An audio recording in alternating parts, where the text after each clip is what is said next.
As usual, we are gathered here today to listen to another exposition of the Lord Buddha's teaching.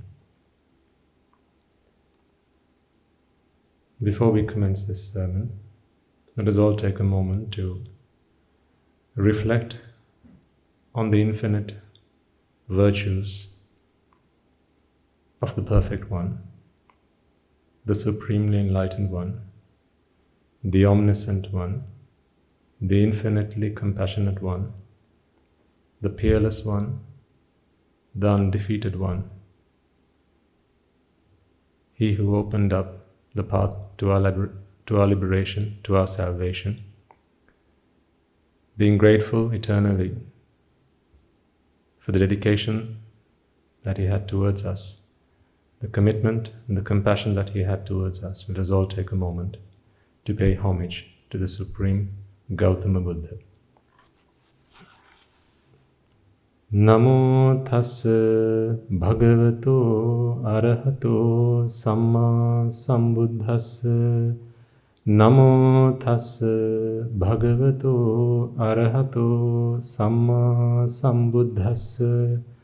Namo tassa bhagavato arahato samma sambuddhassa. Oftentimes, I come across people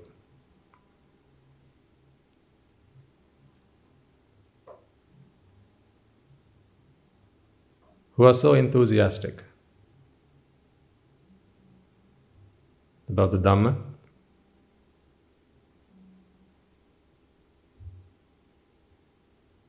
about engulfing themselves in the Buddha's teaching, and really embracing this path of life. But I think for every man, woman and child that I have come across who is so enthusiastic, I have also come across people who are quite the opposite. People who actually fear the Buddha's teaching. They're worried.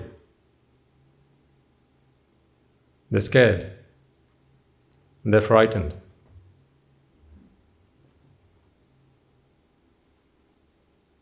So, when I come across people like this, I do take a moment to stop and ask them, what troubles you? What is it that bothers you? Why are you worried? Why are you scared to listen to the teaching? Why are you worried about sitting in front of a monk and listening to what he has to say? Usually the response I get back is, what if I end up like you?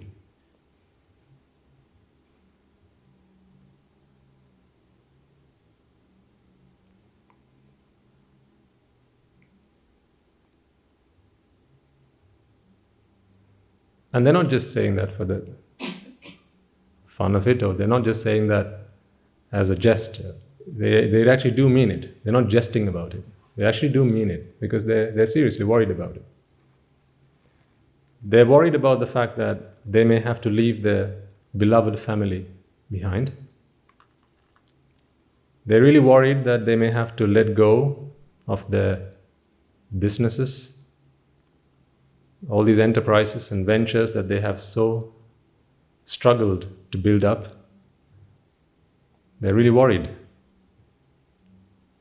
that one day they might decide to don robes and go forth if they continue to listen to the sermons. You know, there are people who don't come to the monastery because they're so worried. There are parents who don't send their children to listen to the Buddha's teaching because they're worried that if their children get to listen to what we have to say, then they're going to renounce a worldly existence. And then they'll let go of all the things that they have all their lives worked so hard to build up. The education that they have had, the homes, the families, the money, the wealth that they have worked hard to build up. They're worried that they'll have to let go of all of them. Sometimes we come across successful businessmen and women who are worried. They fear the Dhamma. The very Dhamma that teaches one how to be fearless, they fear. The very teaching that helps one to become fearless, the irony of it, they fear it. And there may be those among you who feel that way. And that's that's perfectly fine. It's very natural. It's a very natural reaction because most of the time you get to listen to teachings from monks. So like today, you have come to the monastery, you have picked a comfortable seat, and now you are waiting to hear what the Swami Mahansa has to say. And you look at him and you wonder, if I listen to him, if I listen to him long enough, he's going to brainwash me. He's going to convert me.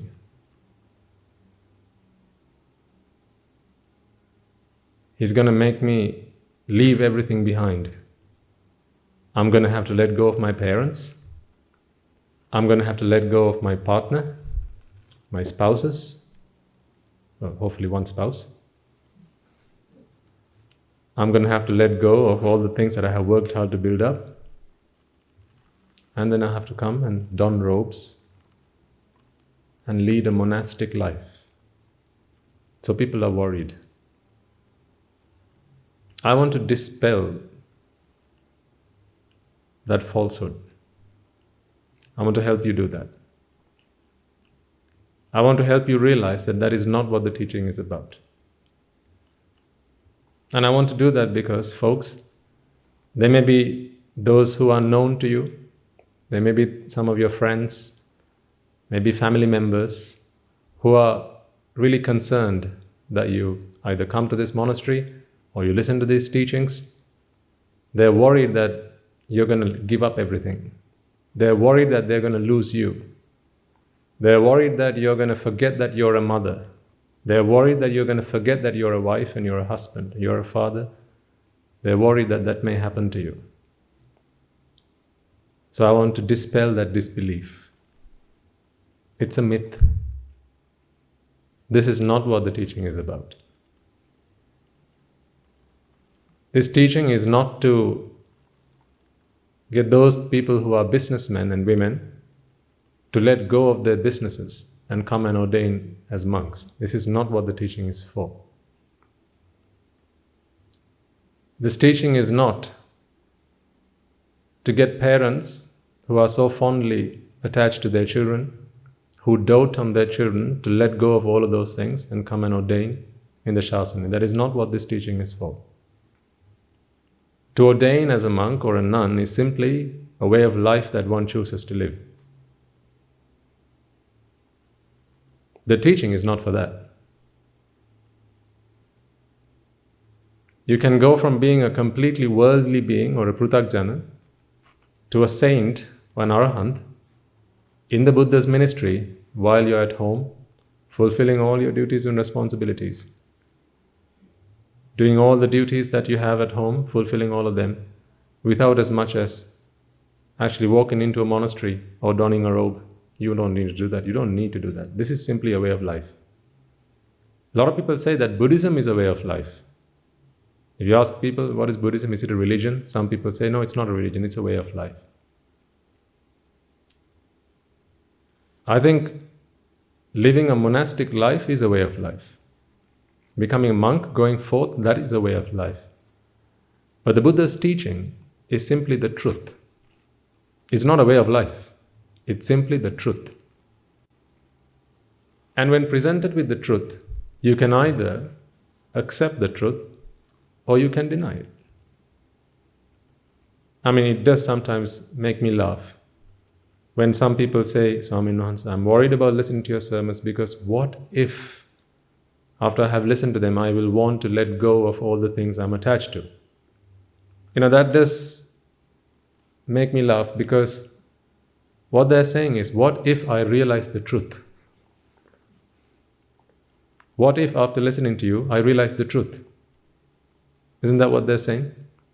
Because if this is not the truth, well, why do you let yourself be convinced?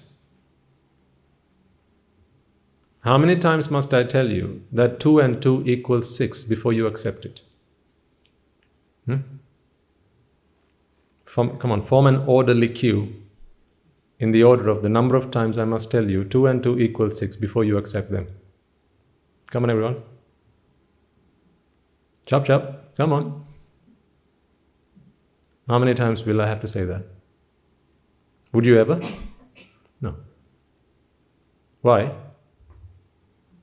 Because you know with conviction that 2 and 2 is never going to equal 6.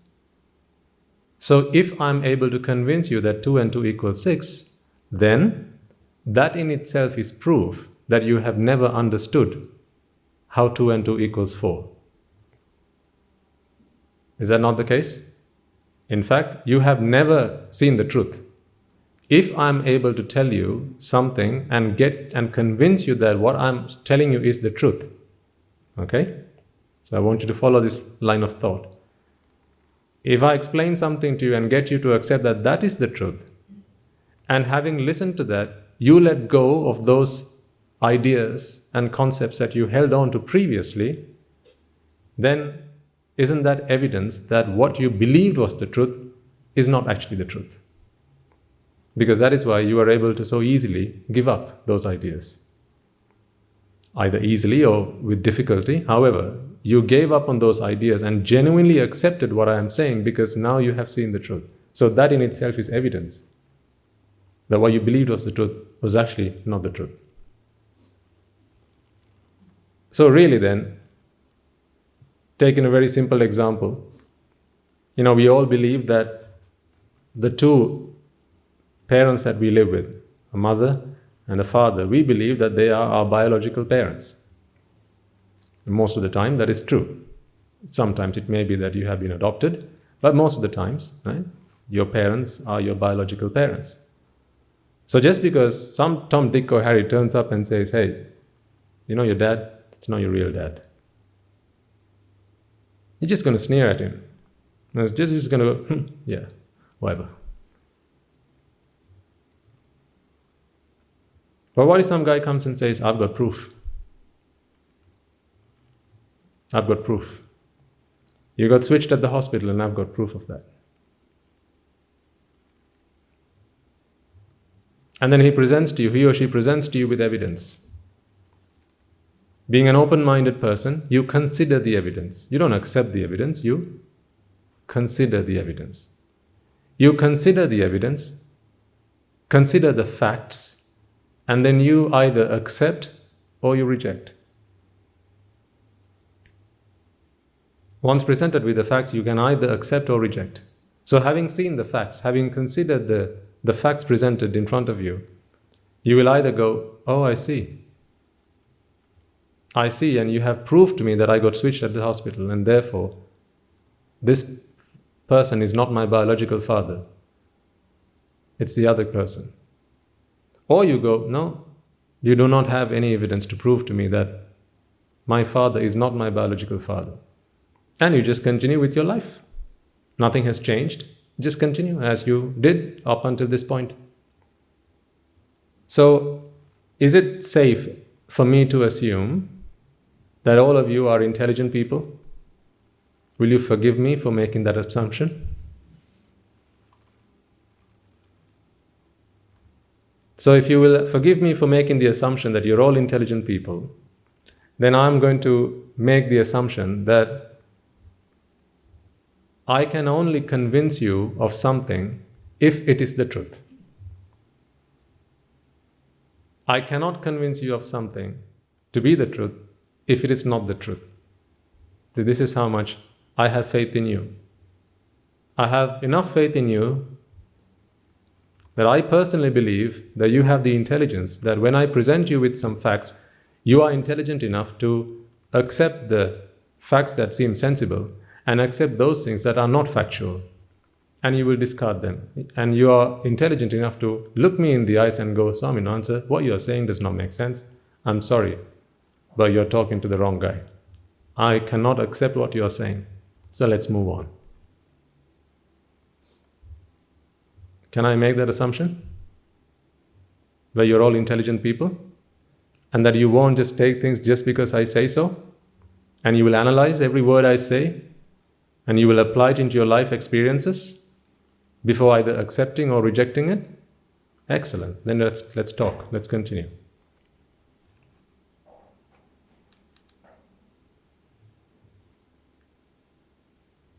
A lot of people fear, as I say, that the Buddha's teaching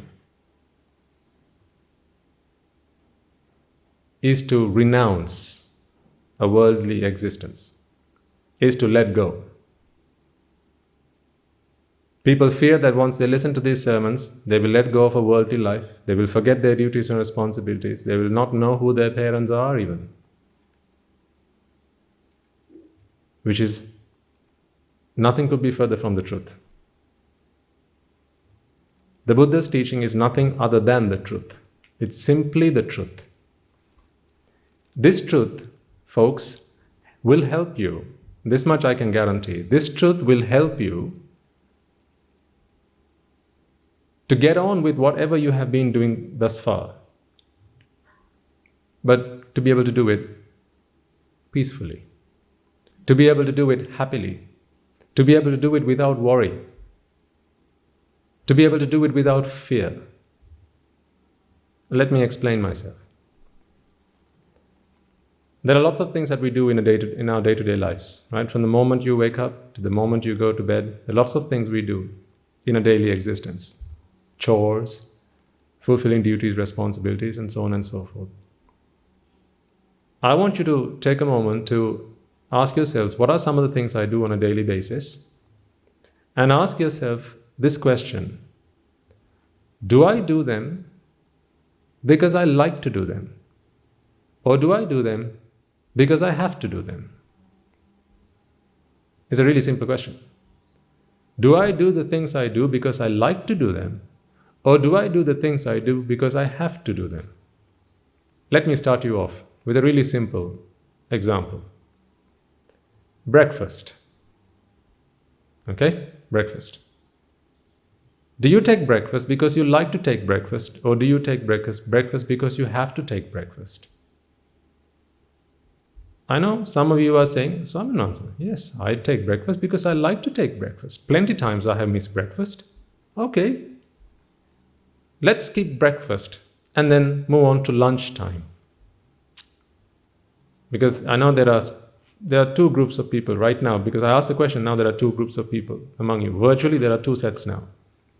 One set going, yes, Swaminatha, I get the point. I take breakfast because I have to take breakfast. And then there are others going, no, I can choose not to take my breakfast, so I only take breakfast and I want to, and I like to, not because I have to. Okay. So because you can, then because you like to, because you want to, let's skip breakfast. Because if you like to do something, then you should be able to not do it. If you're doing something because you like to do it, you should be able to not do it. Are you following what I'm trying to say here? If you're doing something because you have to do it, you can't choose whether you do it or not. For instance, like if you need to spend a penny right now, which is going to the toilet, by the way. If you need to go to the toilet, do you go to the toilet because you like to go to the toilet, or do you go to the toilet because you have to go to the toilet? How do you decide which one? Simple. Try not doing it and see how long you can last. Because if you do something and you're doing it because you like to do it, then you should be able to do it. You should be able to not do it according to your whim and fancy. For as long as you feel like, hey, I don't want to do it, I'm not going to do it. If you're doing it because you like to do it, then you should be able to not do it for as long as you like to, right? And you should also be able to do it whenever you want to. Have you never had those days where you wanted to go but you couldn't go? And they're both terrible. What? Want to go? Can't go. Don't want to go? Have to go. Aren't they both really terrible experiences in our lives? Sometimes you're stuck in a bus or you're stuck on the train. On a train, well, usually they have the lavatories, but on a bus, sometimes they don't have those facilities. Now, you want to go and you're stuck in traffic. Now what do? Oh, well, I only go to the toilet because I like to go to the toilet. So I don't like to go now, so I can be like this for as long as I like. Can you ever say that? So why then when the guy pulls up and says, right, that's where the toilet is, before you know it, you're in there. You're bursting for the toilet. Really simple example, right? So let's get back to breakfast then. So I know there were some of you thinking, I only take breakfast because I like to. Okay, so because you like to, I'm saying, let's skip breakfast. You're not taking breakfast because you want to, because you like to. So if you like to, what must you be able to do? Skip it. Okay, let's skip breakfast. Now it's lunchtime. Now I ask you the same question. Lunch. Do you take lunch because you like to take lunch, or do you take lunch because you have to take lunch? Remember, you've already skipped breakfast. Do you like to or do you have to? Now you have to. So was that only true for lunch then? So breakfast wasn't like that? No, you just weren't hungry enough. You just weren't hungry. At breakfast time you weren't hungry, therefore you skipped breakfast, not because you like to. In fact, in that moment, you didn't have to take breakfast. That's why you didn't take breakfast. But now it's lunchtime, and you've been hungry for over 8 hours, over 12 hours, and now you're really hungry, so now you can no longer skip lunch. So you have to take lunch, therefore you take your lunch. Now, as I said, that's a really simple example, but now I want you to put on your thinking hats.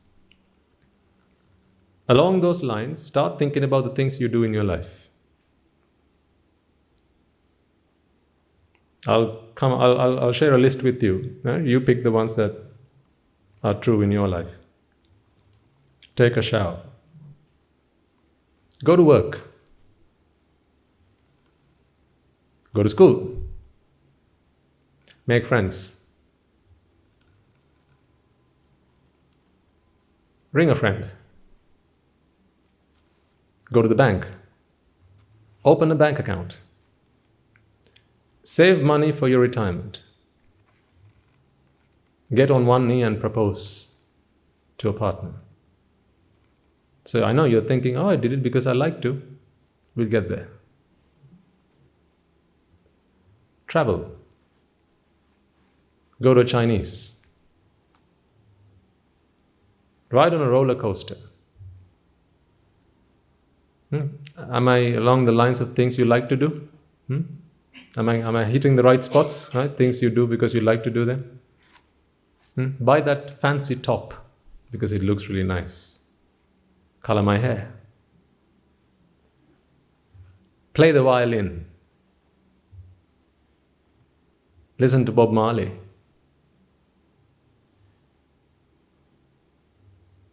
Climb Mount Kilimanjaro.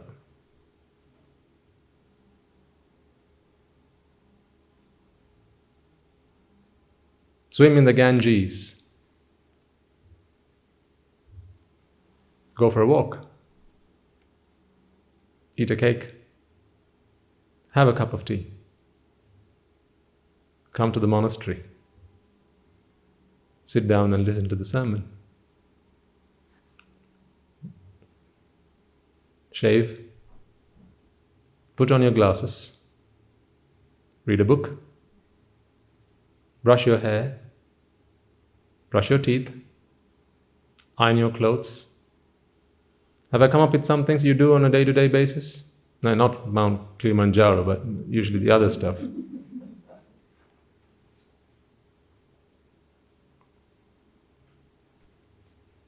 So I know what you're thinking. Among the things that I just called out, Swaminathan said, yes, there are things that I have to do, but of course there are things that I do because I like to do them. For example, my hobbies. I play the violin because it's my hobby. We get that, right?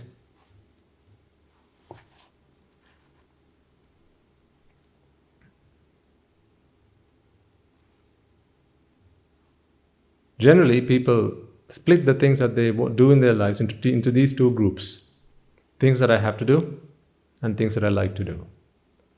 So once you have split all the things you do in your life, say between the ages of 10 or maybe 8, 9, 10, where you can actually now start to pick and choose the things you want to do until such time you are forced to do things.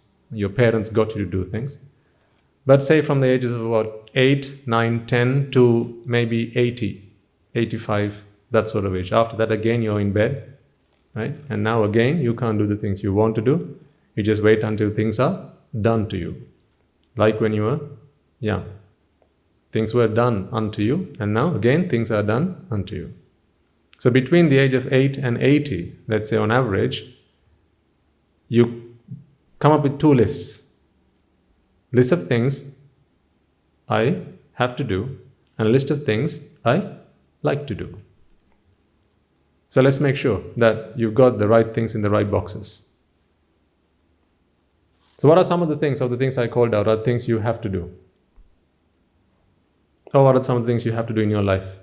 Okay, let me go back to that list. Open a bank account. Like to do or have to do? Come on, say it out loud, it's all right. Like to? Who says like to? Like to. And the others go, have to? Okay. Let's see. Why did we open the bank account?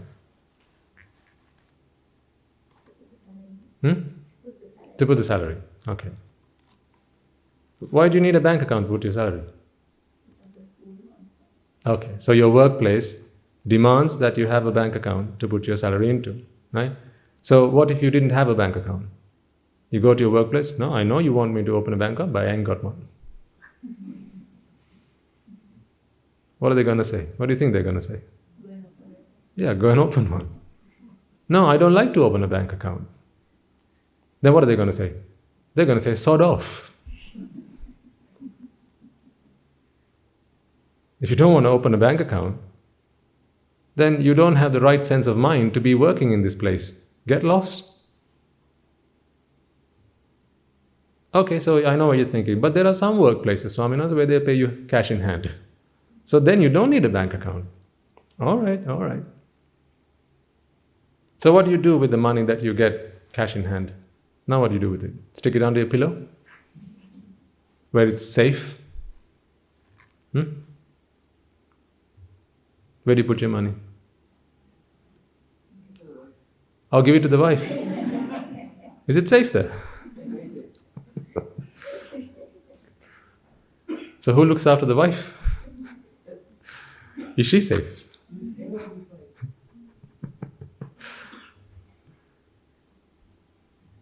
I'll come to wife.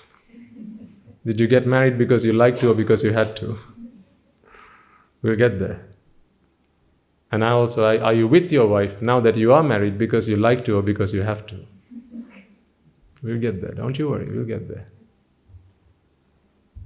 Don't worry, we don't leave any holes unbarred. We'll cover it all.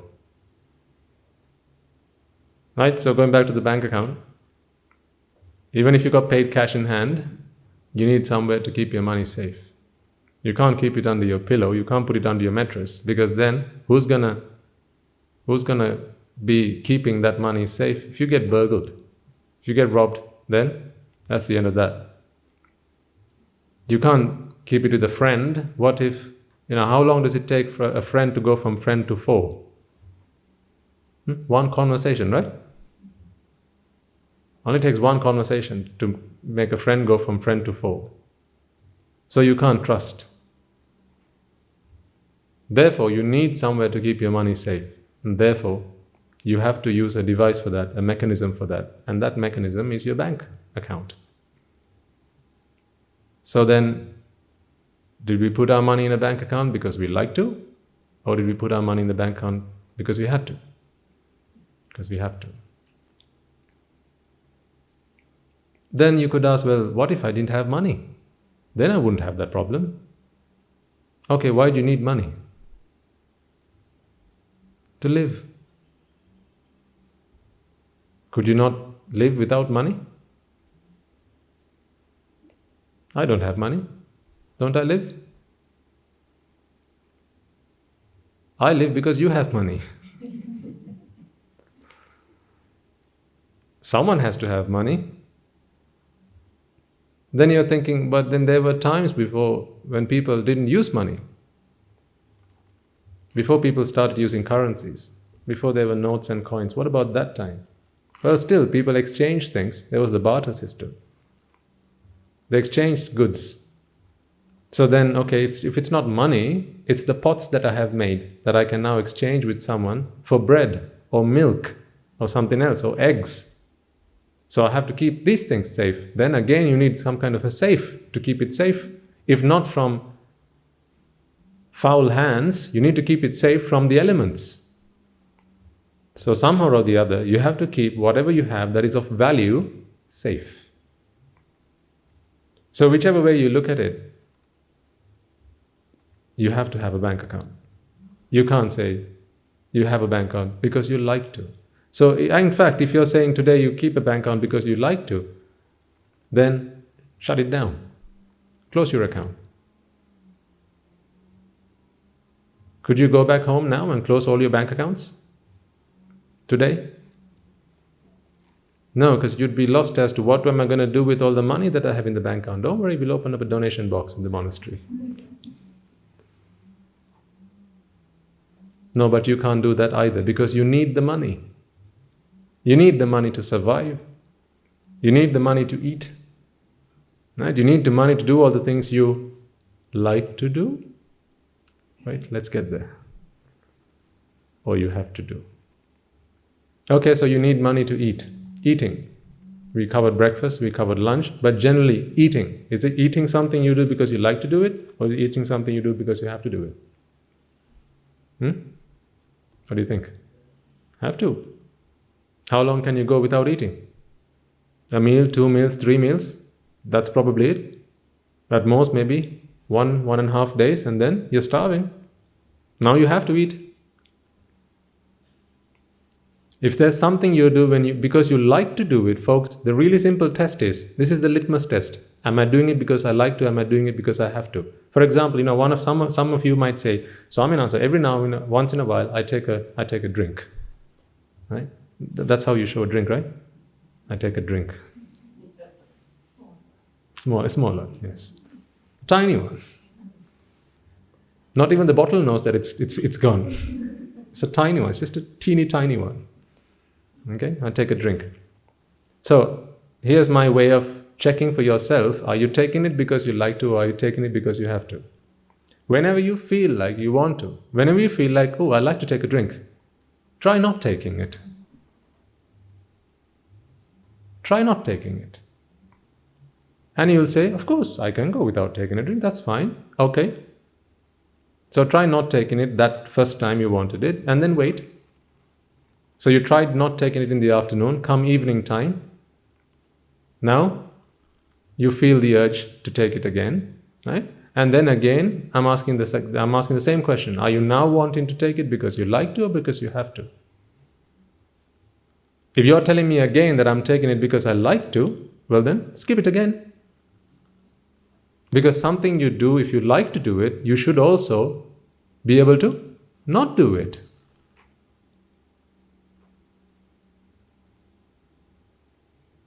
Isn't that how you figure out if it's something you like to do or if something you have to do?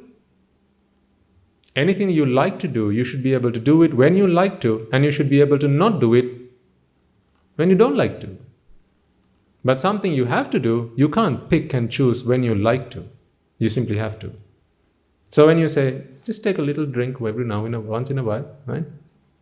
Seriously? Are you serious when you say you take it because you like to? Or actually, is it because you have to? Because how many times can you keep skipping? Until there comes one point before you go in front of the bottle and go, oh please, I need you, my darling, I need you.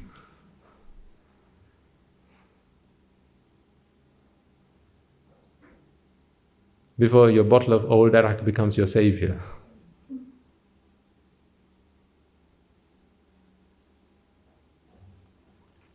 You have to. Okay, what about that little piece of pudding or a piece of cake after lunch? You know how just a little bit of a treat. You treat yourself, right? A piece of cake after lunch. I don't have to. I like to. Don't have to. Okay, so here's how you test it. Buy the cake, right? Don't not buy the cake. Buy the cake. Right? Leave it in front. Leave it on your pantry. Right? Leave it in your kitchen. Right? Open the box. It's all laid out. Right? And then looking at it. After you have had your lunch, just keep staring at it. You're only going to eat it if you like to, right? You don't have to eat it, right? You only eat it if you like to. So if you only eat it because you like to eat it, then you should also be able to not eat it. For how long?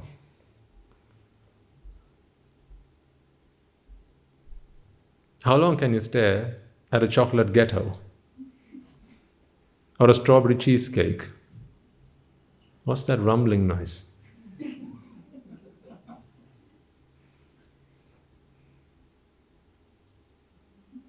Do you want to take a drink of water?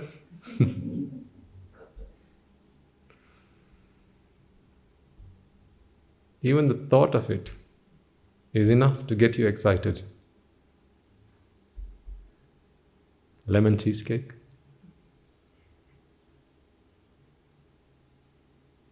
Caramel pudding? Am I pressing the right buttons? I can keep pressing. Am I hitting the right chords? Is it E sharp or E flat you want? Which one? Tell me, just tell me the right chord, I'll press it. Whichever excites you.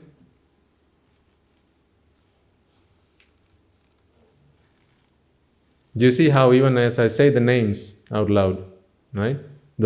You start visualizing these mental images in your mind.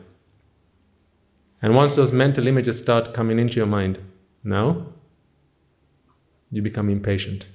You need it. Until I reminded you of it, you didn't know you wanted it. But now how can you say that you only have it if you like to eat it?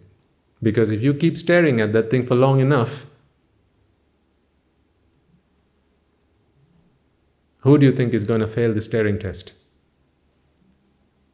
The strawberry cheesecake or you? You're going to fail. Because the strawberry cheesecake can be on the worktop, on the pantry, forever. You know, this fight is who comes to whom first.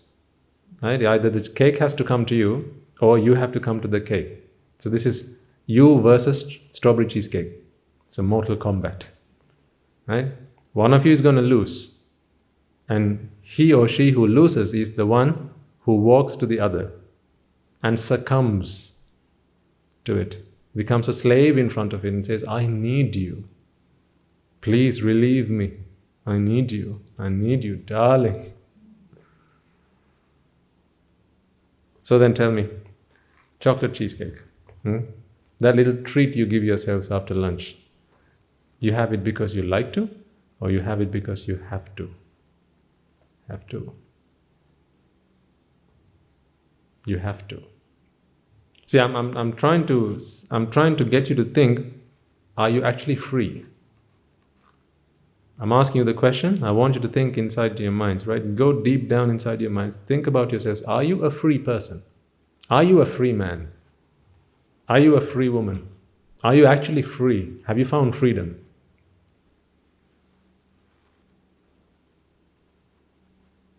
Last week or the week before I asked, you're still prisoners. So I'm telling you now, are you free? Have you found your freedom? Okay, what about work then?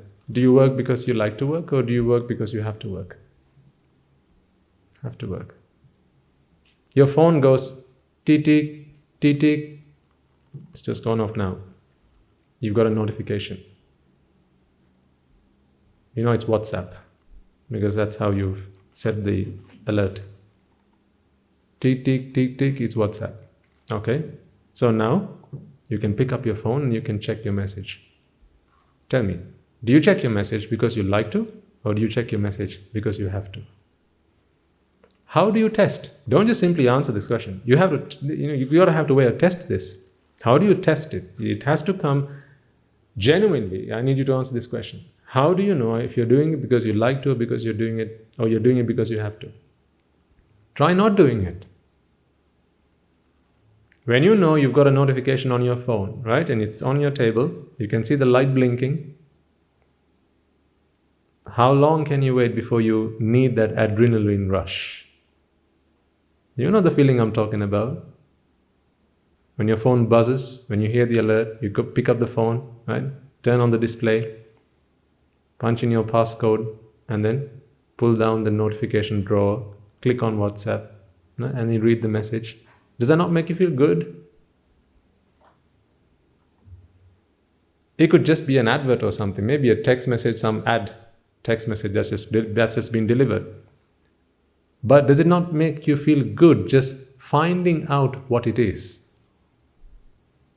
Why is the first thing sometimes that comes to people's hands, first thing in the morning, their phone?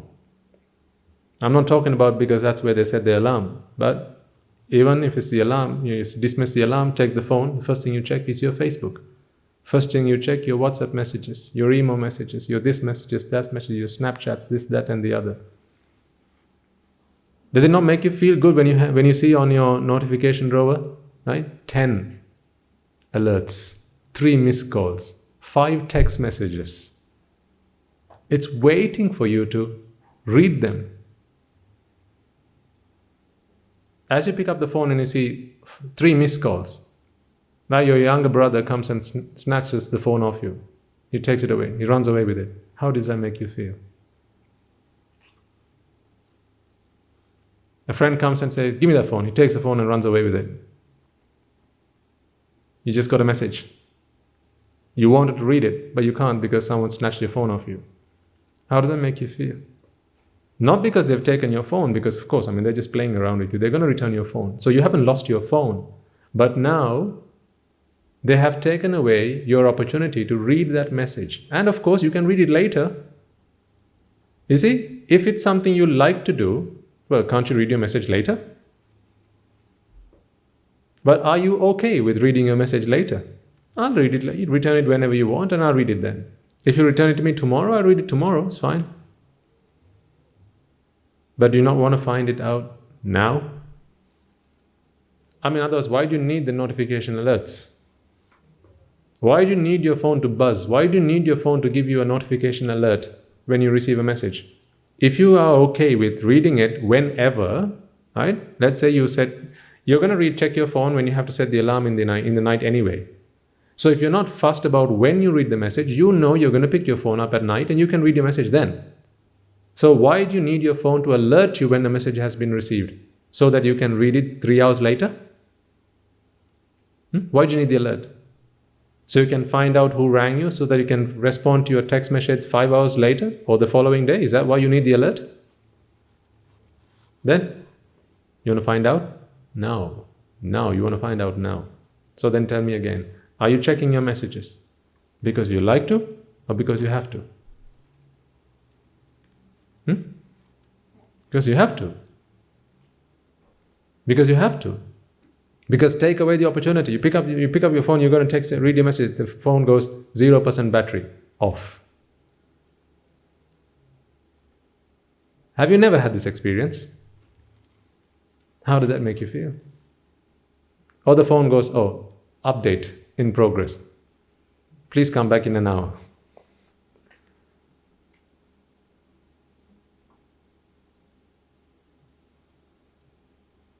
So then how can you say you check your phone, you check your messages because you like to?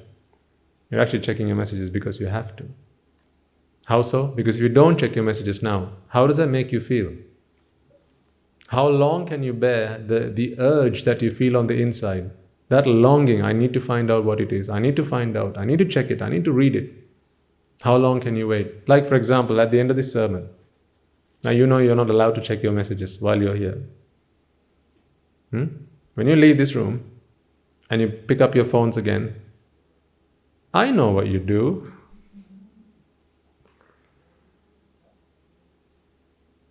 You're all picking up your phone, checking out, how many missed calls do I have? How many messages did I miss? How many emails did I get while I was, if you're in a seminar, if you're in some kind of, say you're at the theater, at the movies, right? You can't check your phone that time. Phone's away, right?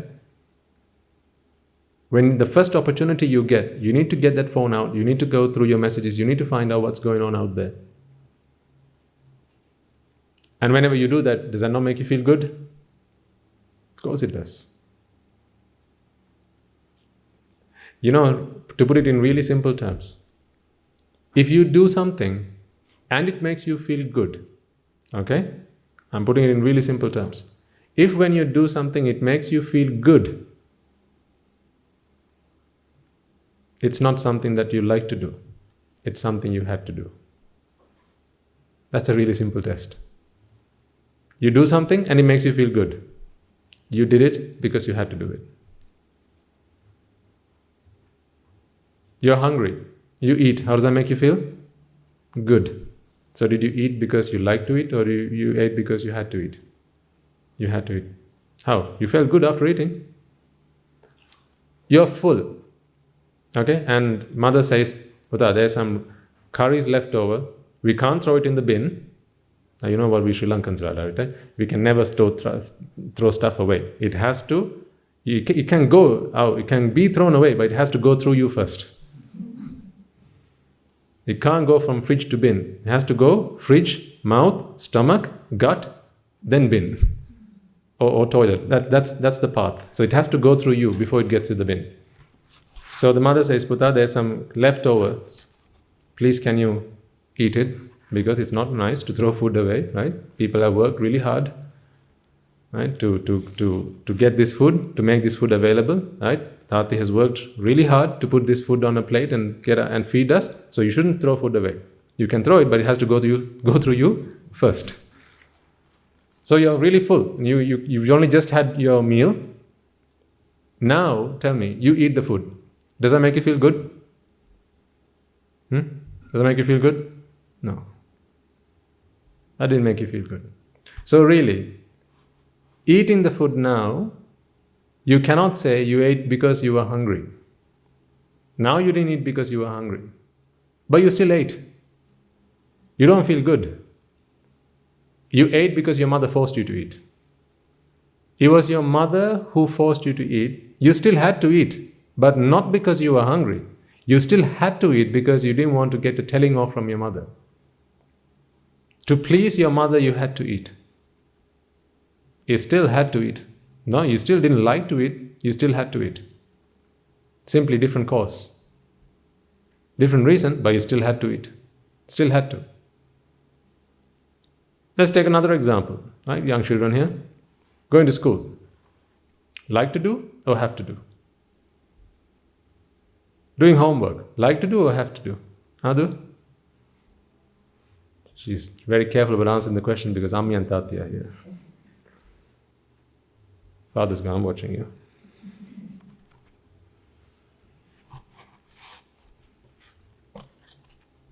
What happens if you don't do it?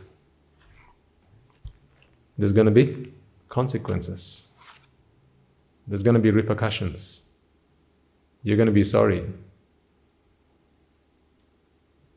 Because if homework is something that you can do when you like to do, then you should be able to not do it for as long as you like to. But if you don't do your homework, then there's going to be consequences. The consequences are going to be more terrible than the consequences of doing it. Therefore, when you put it on the scale, you go for the lesser of the two evils. That's how you always make a choice. You go for the lesser of the two evils. I didn't like doing my homework, but I didn't like the bill for not doing my homework either. What was the bill for not doing my homework? Either you got kicked out, got a detention, or failing your exams, right? So the bill for not doing your homework was more severe, more dire than the bill for doing your homework. So when you put it on the scale, you do the one which is going to bring you less suffering. You do the one which is going to relieve you more from suffering. And this is the truth with everything in life. Ask yourselves, is there anything you do in your life you do because you like to do?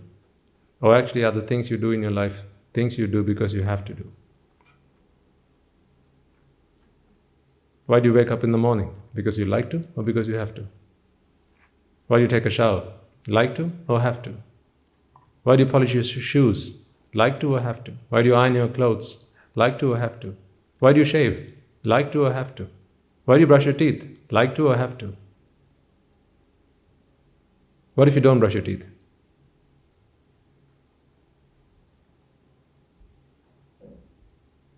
What if you don't brush your teeth?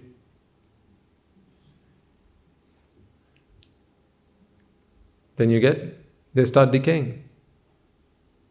And people that come across you, they're gonna know you haven't brushed your teeth, and you're gonna smell foul, and people are not going to like you. They're not going to want to hang around you, and you cannot go into a workplace, right? People just don't want to be with you, and you get thrown out of the workplace. You get thrown out of school, and also you're going to have to pay a visit to the dentist. So none of these things you like. Therefore, to avoid them, you have to brush your teeth. To avoid tooth decay, you have to brush your teeth. To avoid getting thrown out of work, you have to brush your teeth. So you can't say you brush your teeth because you like to. Okay, what about something like listening to Bob Marley? Listen to a song. Do you like to do it? Do you do it because you like to, or do you do it because you have to? Some of you will have flowers you grow at home, right? I grow flowers at home. Do I do it because I like to, or do I do it because I have to? Well, let's find out.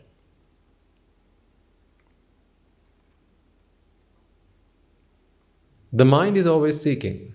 The mind is always searching. The mind always wants to know what's going on out there, in the world out there. The mind always needs to be fed with sights and sounds and tastes and smells and the sense of touch. This is why you are blessed with your 5 organs. Well, I wouldn't say blessed, it's actually a curse, but let's say blessed for now. You have 5 organs which you are blessed with, and these organs constantly keep feeding the mind with what's going on out there.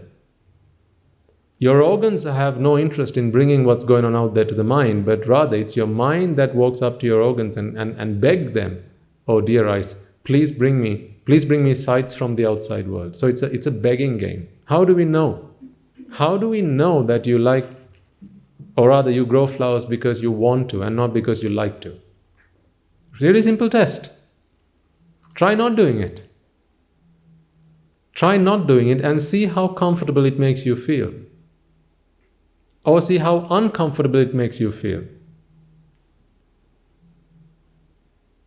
Listen to a sound, listen to a song. Right? A new album comes out, a new number comes out, right? If you're telling me that you listen to it because you like to, then try not listening to it. Forever. Why? Because if you're doing it because you like to, then you should be able to not do it forever. But here's the problem. You don't listen to it because you like to. You don't look at things because you like to. You look at things, you listen to things because you want to. And the reason for that is deep down in your mind, you're vexing. Deep down in your mind, you're yearning for things. You're longing for things. And these things are sights, sounds, smells, tastes, and touch. The 5 inputs from the outside world, the mind is always looking for them. The mind is always vexing for them. It's in a constant state of need. Can I please see something? Can I please open? Please, can you bring me something to eat? This is the mind speaking to the eyes. Please, can you bring me something to look at? Please, can you bring me something to hear? Please, can you bring me something to smell? Please, can you bring me something to taste? Please, can you bring me something to feel? This is the mind talking to the 5 senses. How often? All the time. All the time. This is why you fear going blind. Who here doesn't fear going blind? I wouldn't mind going blind, Swaminatha. It could happen to me right now and I'd be like, pfft. Who here wouldn't mind going deaf? I wouldn't mind. Put your hand up if you can actually say that and you really mean it. Because if you really mean it, then we're going to test it out. These speakers are really powerful.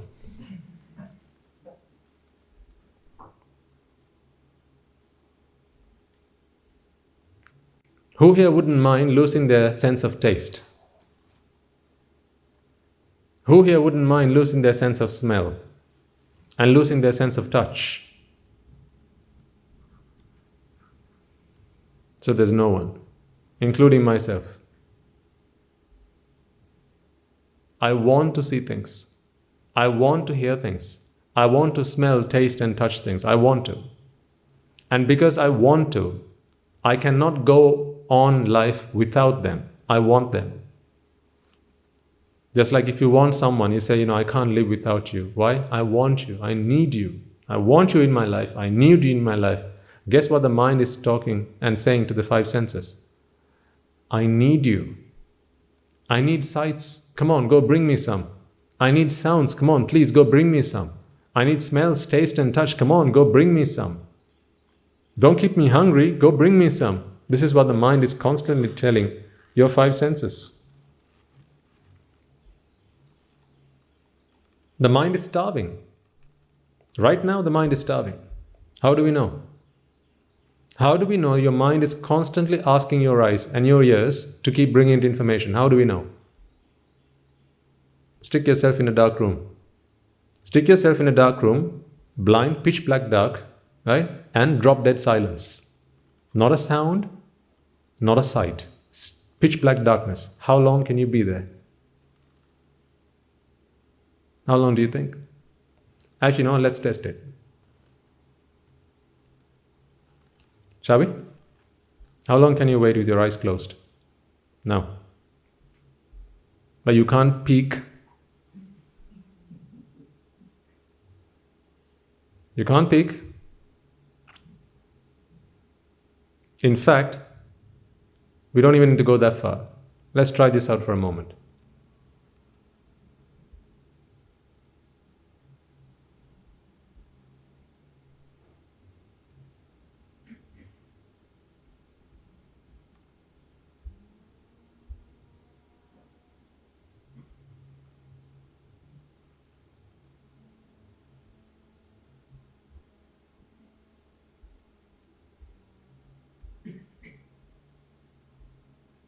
Why are you feeling uncomfortable?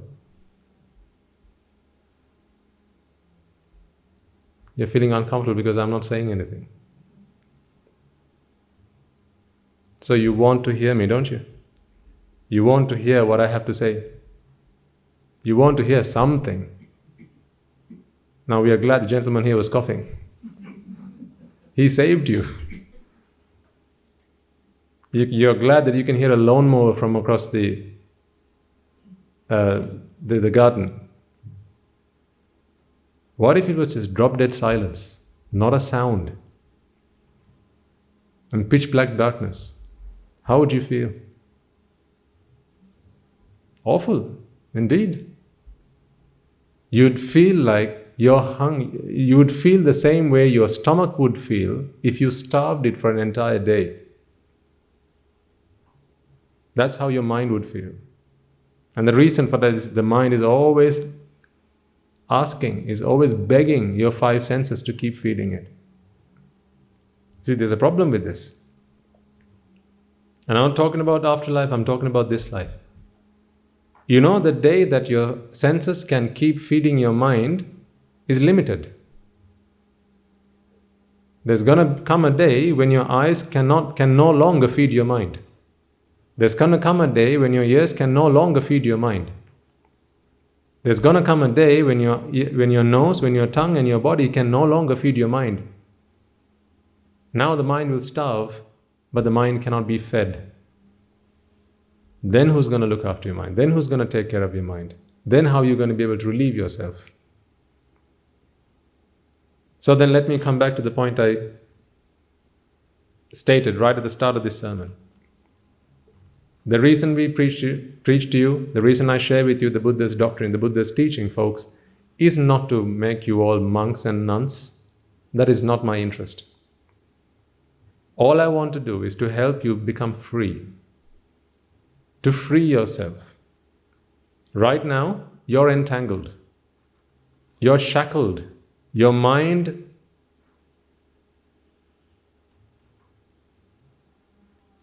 uses the five senses like a master uses his slaves. So your five senses are a slave to your mind. And the reason for that is because the mind is always hungry. The mind constantly needs to be fed. This is why a moment ago someone walked into the room and I could see a few of you. They turned back and looked at who's coming into the room. When you walked into this room, did I give you that duty? If anyone comes in, please vet them. Make sure they're the right kind of guy walking in. Don't keep out the bad guys. Let the good guys come in. Did I give you that responsibility? No.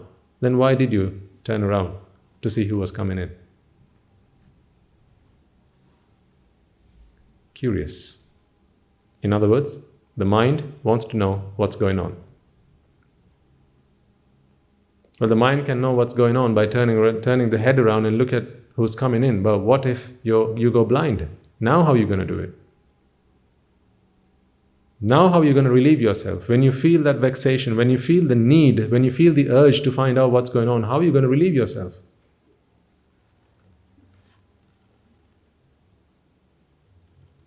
So this is a problem.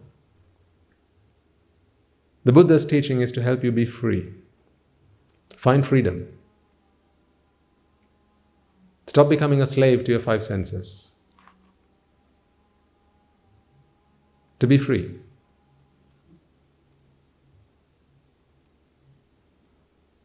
I'm trying to show you how to live a free life. In your lay lives, go on doing whatever you're used to doing, right? Go to work, go to school, look after your family, go on holiday, that's all fine. No problem with any of that.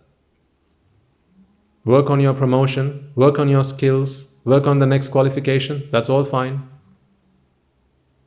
Work on getting good grades at school, that's all fine. But be free. Being free is simply having a state of mind where nothing in this world can stress you out. Haven't all of you experienced stress at some point in your life? Come on, the rest of you liars. Haven't we all stressed at some point in our lives? What is the source of stress? Why do we get stressed? Expectations. Depends who you ask though, right? Why do you get stressed? Because my husband doesn't do as I ask him to. Why do you get stressed? Because the children don't do their work properly. Why do you get stressed? Because my employees, they don't do what they're supposed to do. Why do you get stressed? Because the buses are always late. That's why I get stressed. But now you are intelligent enough, you're wise enough to say, actually, I get stressed because of my expectations. Remember our fingerometer from last week? When I asked you the question, why do you get stressed? Last week it was, why do you get angry? And we talked about the fingerometer. Who made you angry? This way or that way? This way. You are the source of your anger. Your expectations are the source of your anger. So what about stress then? Your expectations. Your expectations are the source of your frustrations. See, they even rhyme. Your expectations are the source of your frustrations.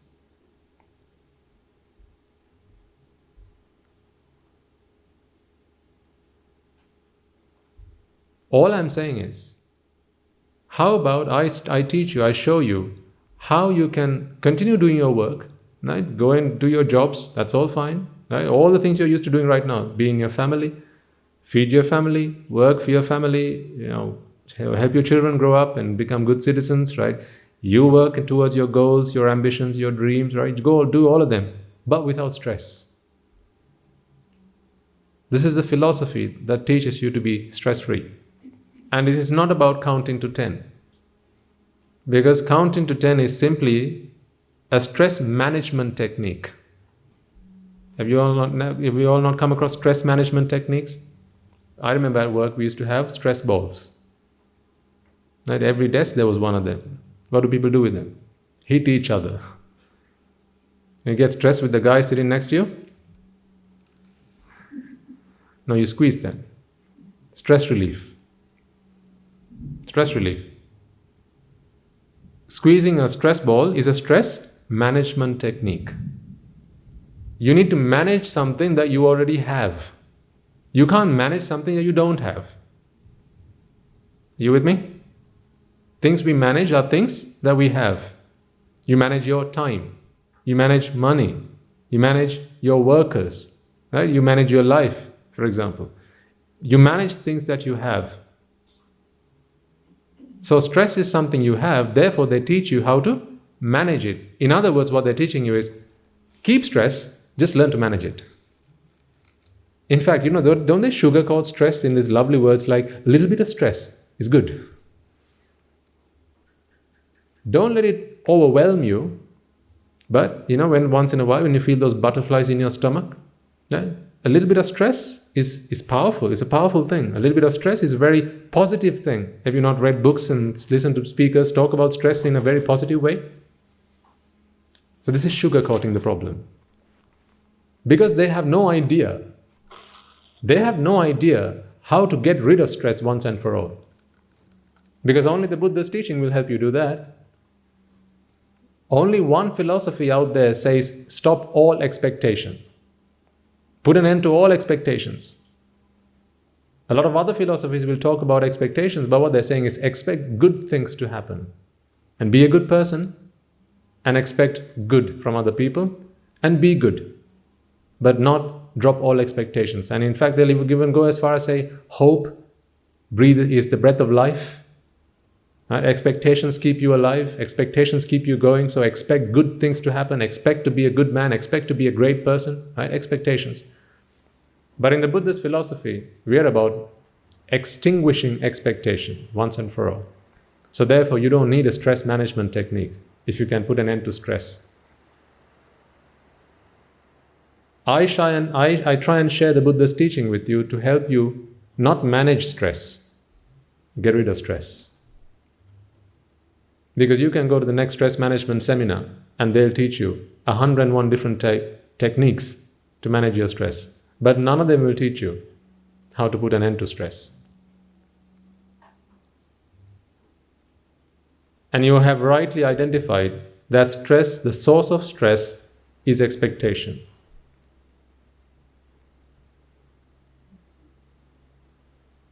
So what causes stress then? Expectation. But how does stress manifest itself? When do we experience stress? You expect something, you wait for it to happen. And you wait for it to happen. And you wait for it to happen. And you wait for it to happen. What's happening now? Stress. And you wait for it to happen. Now, more stress. And you wait for it to happen. Now, more stress. And it doesn't happen. A lot of stress. And then you try again. Set the same expectation and now wait for it to happen. Stress. Wait for it to happen. Stress. Wait for it to happen. Stress. Until the last straw that breaks the camel's back. Don't some people lose their mind? Some people go insane. They lose their mind. Some people end up in the mental asylum because they couldn't deal with their stress. So therefore they have counselors.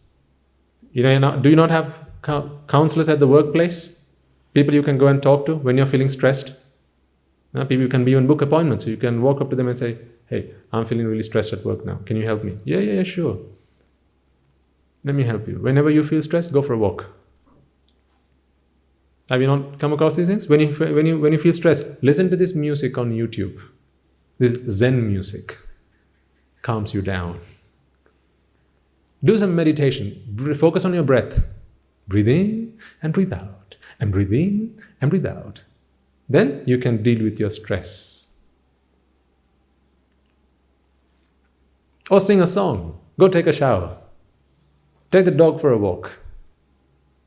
These are all stress management techniques. What do you have to manage? Something you have. So keep stress, just learn to manage it. This is not what the Buddha's philosophy is for.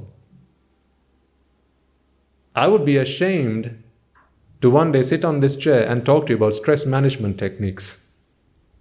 That would be shameful. Because that's plastering over the problem. When you can actually uproot the problem. So if you have all experienced stress in one way, shape or form, right, either at the workplace or in your families, or simply waiting for the bus. You have an appointment to get to and the bus is running late. Do you not feel stress? Or you're on a taxi, there's traffic ahead and there's a flight that you need to be on and the flight leaves in 2 hours' time. You are expected to be at the airport for the check-in 2.5 hours before the flight departs. You timed it so that in half an hour you were supposed to be at the airport, but now there's traffic up ahead and it says your ETA is 45 minutes. In other words, you're going to be 15 minutes late. How do you feel right now? Stressed. So, what do you do with right now when you're feeling stressed? It's no stress. It's no stress. No stress. I'm not going to miss my flight. I'm not going to miss my flight. This is what? Positive affirmation. I'm not going to miss my flight. I'm not going to miss my flight. Have you not come across these teachings, right? This is how you deal with stress. Some people say jump. Jump 10 times, jump up, right? Jump up and down a few times because it then gets the adrenaline flowing through your body, right? The feel-good hormones, they start flowing through your body. And then all those negative hormones, they get flushed out of your system and then you'll be fine. Again, what are they doing? Management. Stress management techniques.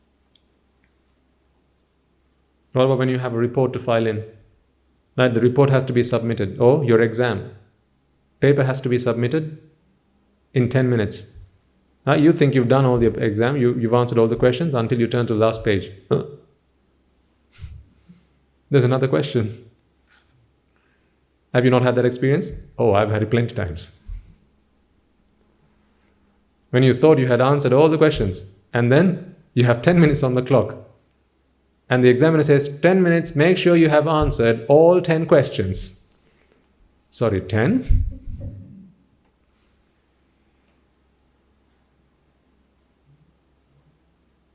How does that make you feel? Stressed. And then they prescribe an inhaler. Right? People sometimes get the wheeze. They get asphyxia. Is that the right word? Asphyxia? Yes. Sometimes you even get the epileptic fit. I mean, some of that can actually be physical, but sometimes people get it through mental stress.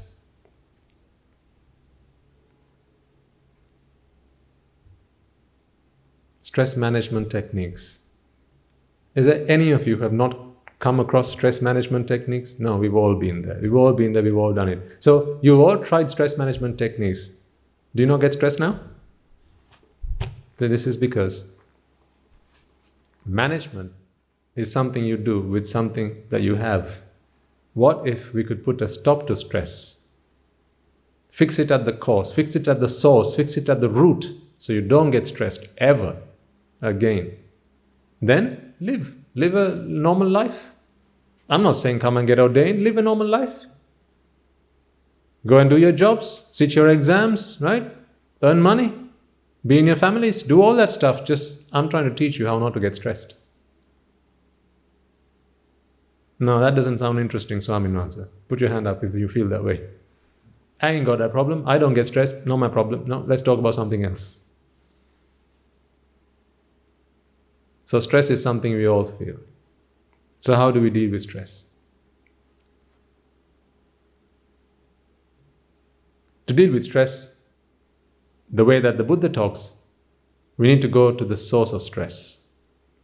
And as you rightly identified earlier, this is expectation. So this is how it works. Let me draw it on the screen for you.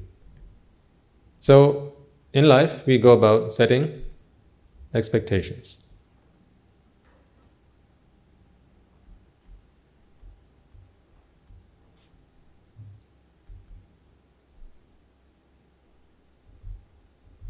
Expectations. Once you set an expectation, one of two things can happen.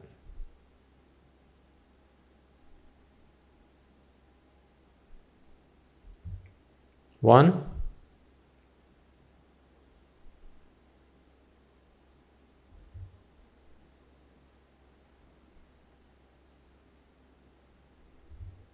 what you expect happens. Two, doesn't happen. Simple as that. Right?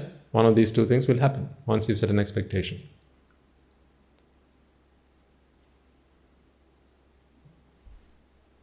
Generally,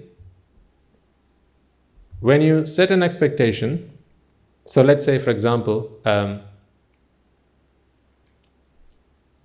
you're expecting a call from someone, or you're waiting at the arrivals for someone to turn up, right? Or you've sat an exam and you're waiting for your results to come through. Or it's election day and you've cast your vote and you're waiting for the election result. Or it's the final goal for the game, it's the final 2 minutes of the game, right? You're sat on the edge of your seat waiting to see what's going to happen next, right? Or it's the last ball of the over and you need 4 runs to win the game, last ball, right? Expectations. Have you all experienced one of these things, right? Okay. So now you have an expectation.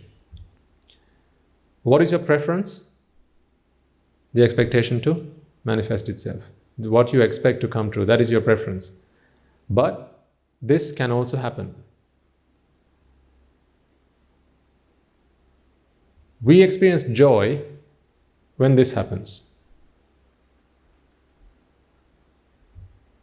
As in, what we expect comes true, comes alive, and that manifests itself. We experience suffering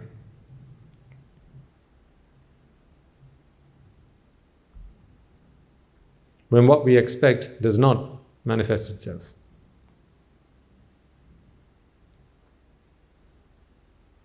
So we like this, but we don't like this. In our lives, every day is set expectations and then work towards shifting from what we expect not happening to what we expect happening. This is what we spend our lives doing most of the time. Let me give you a really simple example. You expect a promotion at work. Okay? When you expect your promotion, the moment you expect that promotion, do you have it? You expect a promotion, right? You're in, like say, your role is at a level 1. Your promotion takes you from a level 1 to a level 2. Okay? So today you get this thought, I think I should get a promotion. So that's now an expectation. The moment you have set that expectation, have you immediately moved from 1 to 2? No, something has to happen. So the moment you expect it, you're in this state, a state of suffering, because you want to move from level 1 to level 2. So right now you're at level 1. This is what would make you happy, moving from a level 1 to a level 2. Therefore, what you do now is, in order to achieve what you have set your mind on, in order to achieve what you expected, you have to do something that moves you from a state of suffering to a state of joy. Does that make sense? You have to do something which moves you from a state of suffering to a state of joy. So, do you realize then that this is what we call activity? This is activity. So in other words, you need to expend energy. You need to perform some kind of activity. This is really simple stuff. None of this is complicated. Anyone and everyone can understand this. All you need is an open mind and just pay attention. To move from a state of suffering to a state of joy requires activity. Now you have to expend this energy or activity or / energy. Okay, you need energy to perform an activity. You have to expend this energy because you are now in a state of suffering. If you were not in this state of suffering, in the first place, would you have had to engage in this activity? Would you have had to expend energy if you were not in a state of suffering? No. So the fact that you are having to expend energy, the fact that you have to engage in an activity in itself implies that you're in a state of suffering and you have to do something to move from a state of suffering to a state of joy, to a state of happiness. Yeah? Does that make sense? Okay. So tell me, what is the default state? Do you know what I mean by default state? It's the state that you fall into without doing anything. The default state is what? Suffering. The default state is suffering. The moment you expect something, like going back to the example of the promotion, you want to move from a level 1 to a level 2, right? This is what you want. You are at a level 1, you want to move to a level 2. The moment you expect for this to happen, to move from, to be promoted from a level 1 to a level 2, the moment you say, this is Tuesday, this may happen on Thursday. This may happen on Thursday. May happen. So today is Tuesday. You say, I think I should now get a promotion. So it's still Tuesday. The moment you thought, I should probably get a promotion, does it immediately become Thursday? No, it doesn't work like that. So it's still Tuesday. So that moment you had that thought, I should probably get a promotion. Do you have the promotion? Have you been promoted right now? No. So therefore, what state are you in right now? State of suffering. Because you want to be at Y, you're still at X. So the moment you set an expectation, what is the default state you're going to find yourself in? Suffering. Do you have to do anything to get us to a state of suffering? No, all you needed was the expectation. So what is the first gift that expectation brings you? Suffering. You don't have to do anything for that. You get it for free. All you have to do is set an expectation and you get suffering for free. Tell me, did expectation bring you joy or did activity bring you joy?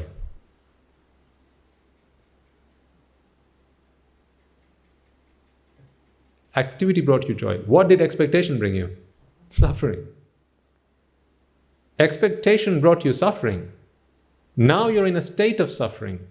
To relieve yourself from the state of suffering, you have to do something.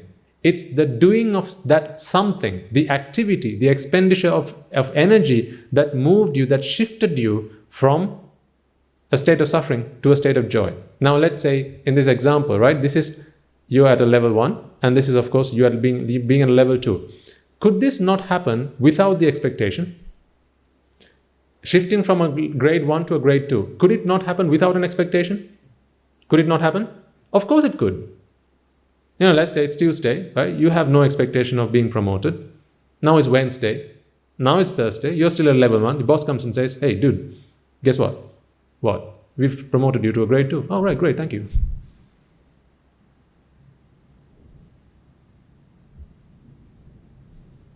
So you could have moved from a level 1 to a level 2 without expectation. I'm not saying that could have happened without you actually doing the work that's required to move from a level 1 to level 2. In other words, maybe perhaps a qualification that you had to take on. Okay? Or maybe X number of hours or X number of days in the role. Okay? Maybe perhaps 2 years in the role and you get promoted to a grade 2. I'm not talking about that. I'm talking about the expectation, which is a mental thing. Expectation is where? It's in the mind. Expectation is in the mind. But the actual doing of things, for example, being in a role for 2 years, that you can do without the expectation. Because that is simply fulfilling the requirements to move from a level 1 to a level 2. Let me take an example that anyone can relate to, right? I'm talking about work example. Perhaps the young children here may find it difficult to relate to. Let's put it this way, right? You want to eat pizza. Okay? I would like to have a pizza. So now that's an expectation. I'd like to have pizza for dinner. So that's an expectation. Or I'd like to have a chocolate. Expectation. I'd like a new toy. I'd like this for Christmas. That's an expectation. Once you've set the expectation, what is the default state you're going to find yourself in? Suffering. Because the moment you think, I want pizza, does a pizza arrive in front of you just like that? No, this is not magic world. The moment you want your pizza, the pizza doesn't immediately like abracadabra appear in front of you. It doesn't work like that. For the pizza to arrive in front of you, activity has to take place. Activity has to happen. energy has to be expended. Someone has to go to the shop and bring the pizza. Or someone has to give a call, order the pizza, whatever. Something has to happen for the pizza to arrive. But the moment you set the expectation, what happened in your mind was simply the start of suffering. Because you want something which you don't have right now. You want pizza, but you don't have pizza right now. How do you feel when you want something and you don't have it? Happy? Glad? Blissful? How do you feel? You want something but you don't have it. How does that make you feel? Suffering. So where did that suffering come from? What's the source of that suffering? Expectation. See, all you had to do to start suffering was what? Expect. Did you have to do anything else? No, simply expect. So mother goes, I'm expecting. What does she mean? I'm suffering.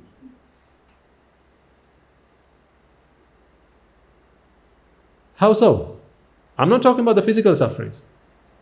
9 months pain, no, I'm not talking about all of that. The mother's expecting a child. What is she expecting? A live birth. She's not expecting a stillbirth. She's expecting a live birth. And she's expecting the child to be healthy, good weight, right, with all the parts of the body in the right places. Chubby cheeks, rosy chin, right? This is what she's expecting. Lovely little baby. This is what she's expecting. This is what she says, I'm expecting. So the moment she starts that expectation, what is she gifted with for free? Suffering. The suffering of will I? Can I? Might I? Won't I? Could I? Should I? Can I? Will it? Will he? Will she? Will they? Might they? Might not they? Expectations. And these are all words that you express suffering. These are all words you use to express suffering. Yes, sir. Craving and expectation. Same thing. Same thing. So you can use craving.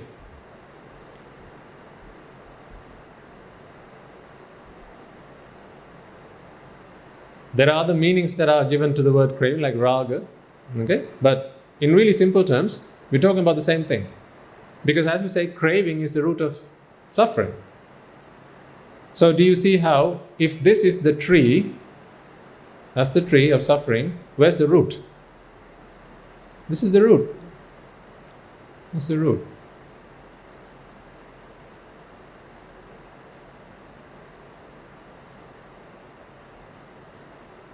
That's the tree, and that's the root. It's just a fallen tree. So the root of suffering is expectation, is craving. There are other words you could use. Want, wanting, needing.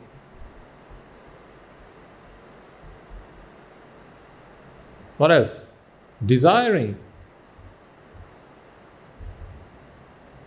All these lovely words.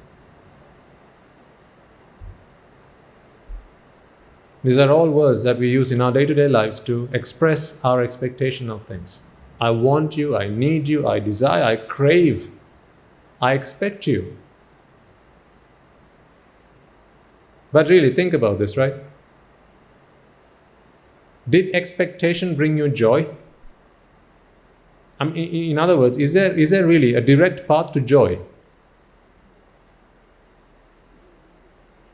I think that the true path is really this. There's a path to suffering, and now activity takes you to joy. There really isn't a direct path from expectation to joy. Why do I say that? How can you be joyful? How can you be happy without an expectation in the first place? And having expended some energy, having done some activity to move from suffering to joyfulness. Because after all, what is joy but the relief from Suffering.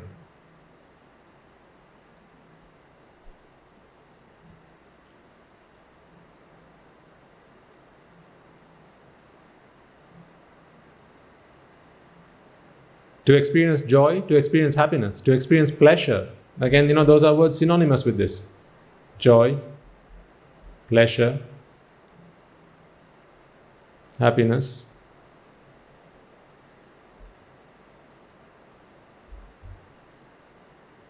To experience any of these things, you have to move from a state of suffering through activity to this higher state of joy, pleasure and happiness. So think about, okay, we do jobs, right? Go to work. Why is that? Because we want to be happy. Right? If you ask any guy, why do you go to job? Because I want to be happy. What is it that work brings you? Money.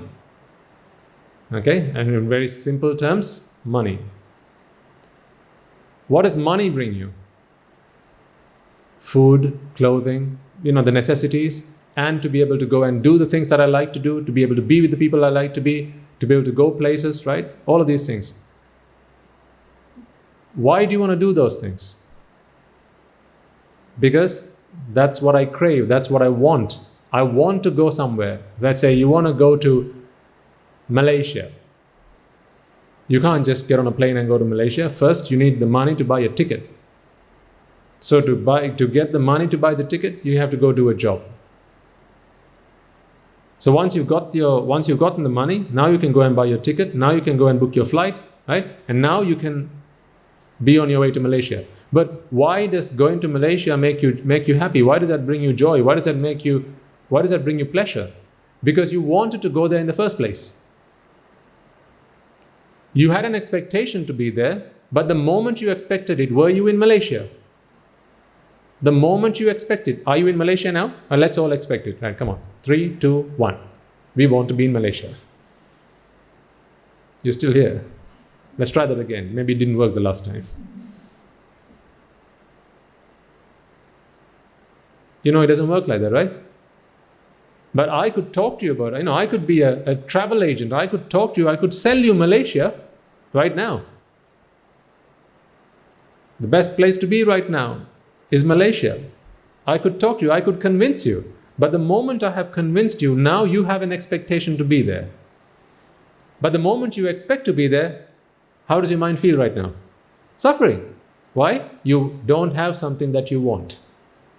You want to be there, but you're not there. And therefore the mind is suffering. So what is the default state the moment you start expectation? Suffering. Do you have to do anything to get there? No. You don't have to do anything to suffer. All you need is an expectation. All you need is a desire. All you need is a craving. All you need is a wanting. The moment your mind wants anything, you're in a state of suffering. Now I know what you're thinking. So okay, Malaysia, yes, I get it. You need to do a lot of things to get there. It's a long way. You need to buy flight tickets, all that. But looking at these flowers, that makes me feel happy. I didn't have to go to Malaysia or buy a ticket or do anything for that. Okay. But did you not have to open your eyes? Did you not have to look at it?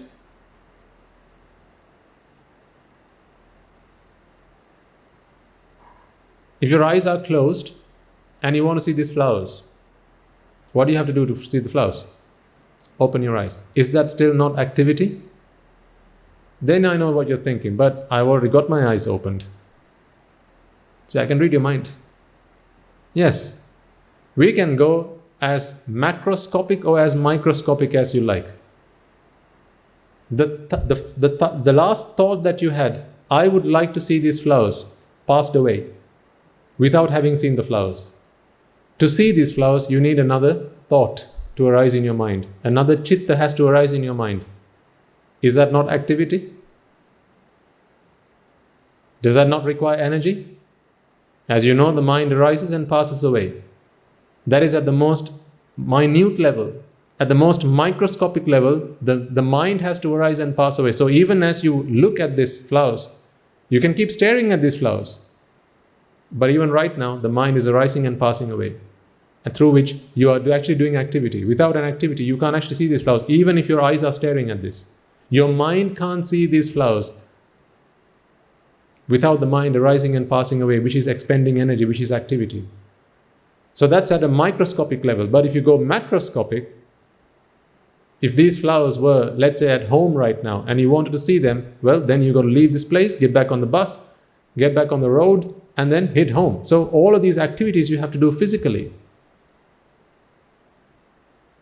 See, you can expand this, or you can collapse it as much as you like. But no matter which end of the spectrum you go, activity is always required. Expending of energy is always required to move you from a default state of suffering to the state of joy. So, but here's the other problem with this. It doesn't stop here. Because the default state is suffering, what happens the moment you stop activity? You fall back. You fall back into this state.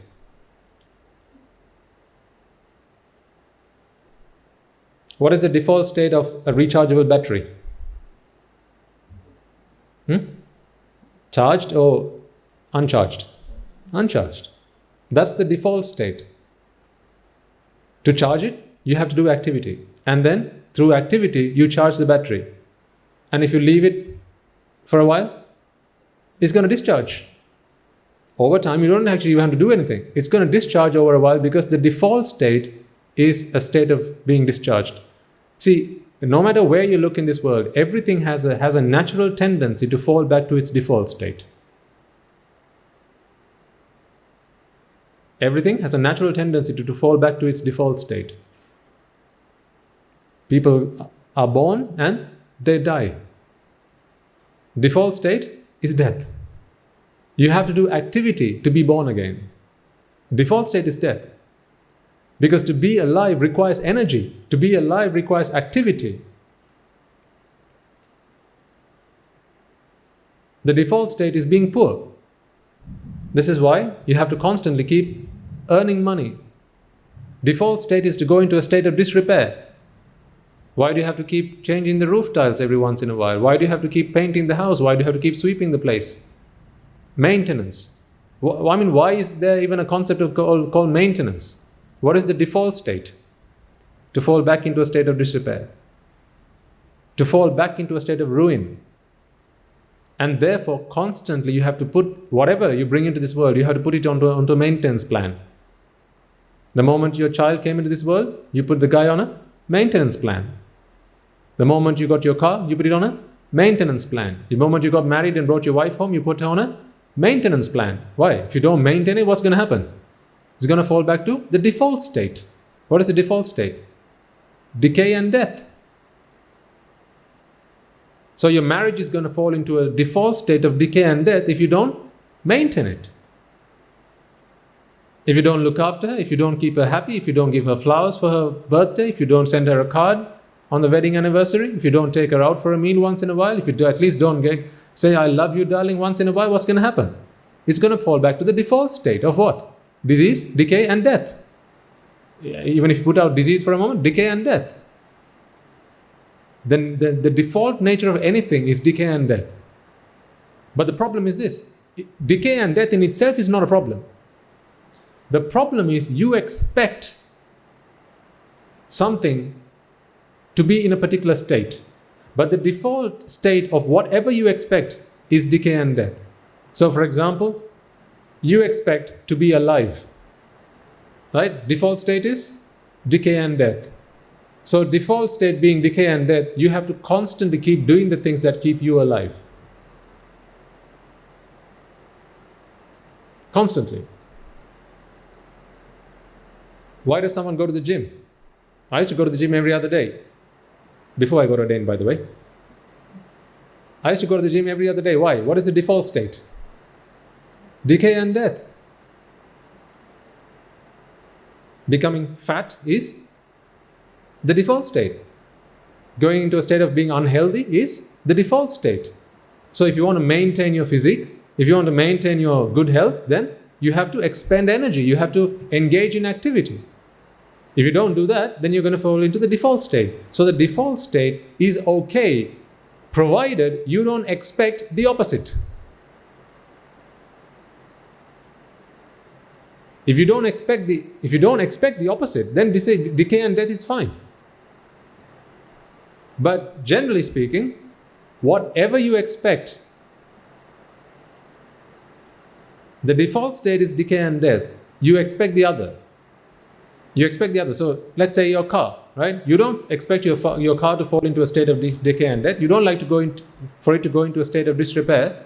You like for it to be in the pristine condition as when you brought it home. You want it to look brand spanking new for as long as you can. That's why you don't allow your kids to walk into your car with muddy boots. Right? So why do you put carpets?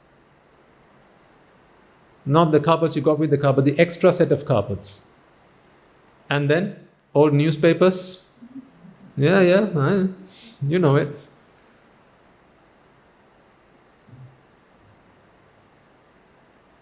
You should pick these things up when you come to Sri Lanka once in a while. Newspapers, right? Old newspapers on the car. Why? Because we want to maintain it in a pristine condition. Like, bring home a sofa. Very few people actually take off the covers. Why did you bring the sofa? So you could sit on it, sit on the fabric. But most homes, your bottoms have never actually touched the fabric.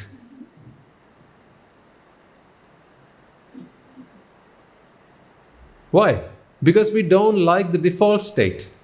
We know that it's going to fall back to the default state somehow, someday, but what we try and do is keep maintaining it, keep trying to turn things in our favor to keep it from falling into the default state of disrepair, to keep it from falling into the default state of decay and death. You see, the problem with that is this requires constant activity and constant energy.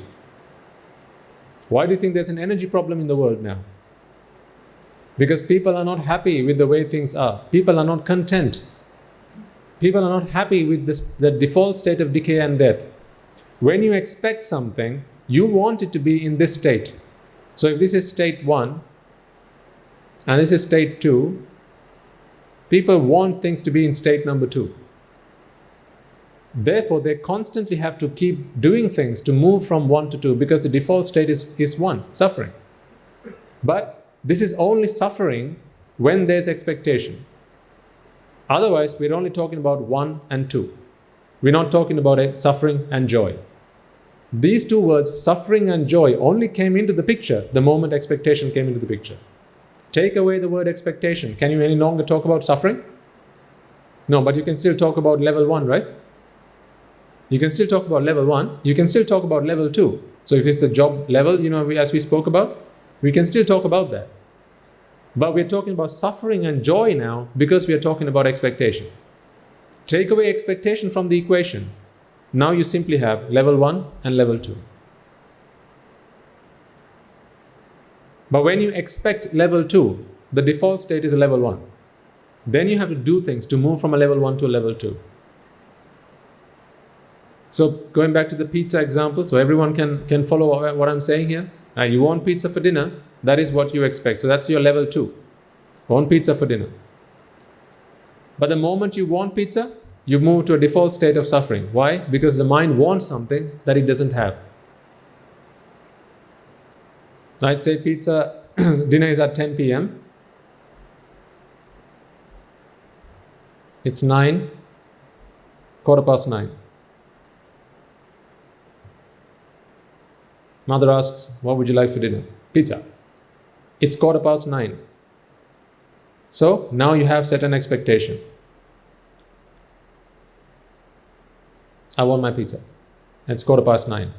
The moment you say, I want pizza, does the clock jump from 9:15 to 10 p.m. and the delivery driver immediately arrive in front of your door? Doesn't happen like that. So the time between 9:15 and 10 o'clock, what are you in? The default state of suffering. Did you have to do anything to be in that state? No. You get that for free. All you had to do was expect. See, these two things go hand in hand. Does expectation and joy go hand in hand? Do they? No. Expectation and suffering go hand in hand. Can you ever have expectation and no suffering? Can you? No. Can you ever have suffering without expectation? Can you? No. There can never be expectation without suffering, and there can never be suffering without expectation. They are best buddies. Wherever you find expectation, you will find suffering. Wherever you find suffering, you will find expectation. Does that not tell you that the only thing expectation brings you is suffering? Once you're in a state of suffering, if you now want to move to the state, to what you expected, you have to expend energy. You have to engage in activity. It's activity which moves you from a default state of suffering to this contrived state of joy. It's something that requires labor, something which requires energy. But is energy unlimited? No, energy is not unlimited. You have to constantly keep doing something to be in that state. Do you like an empty tank or a full tank? What do you like? A full tank. What's the default state? Empty tank. An empty tank is the default state.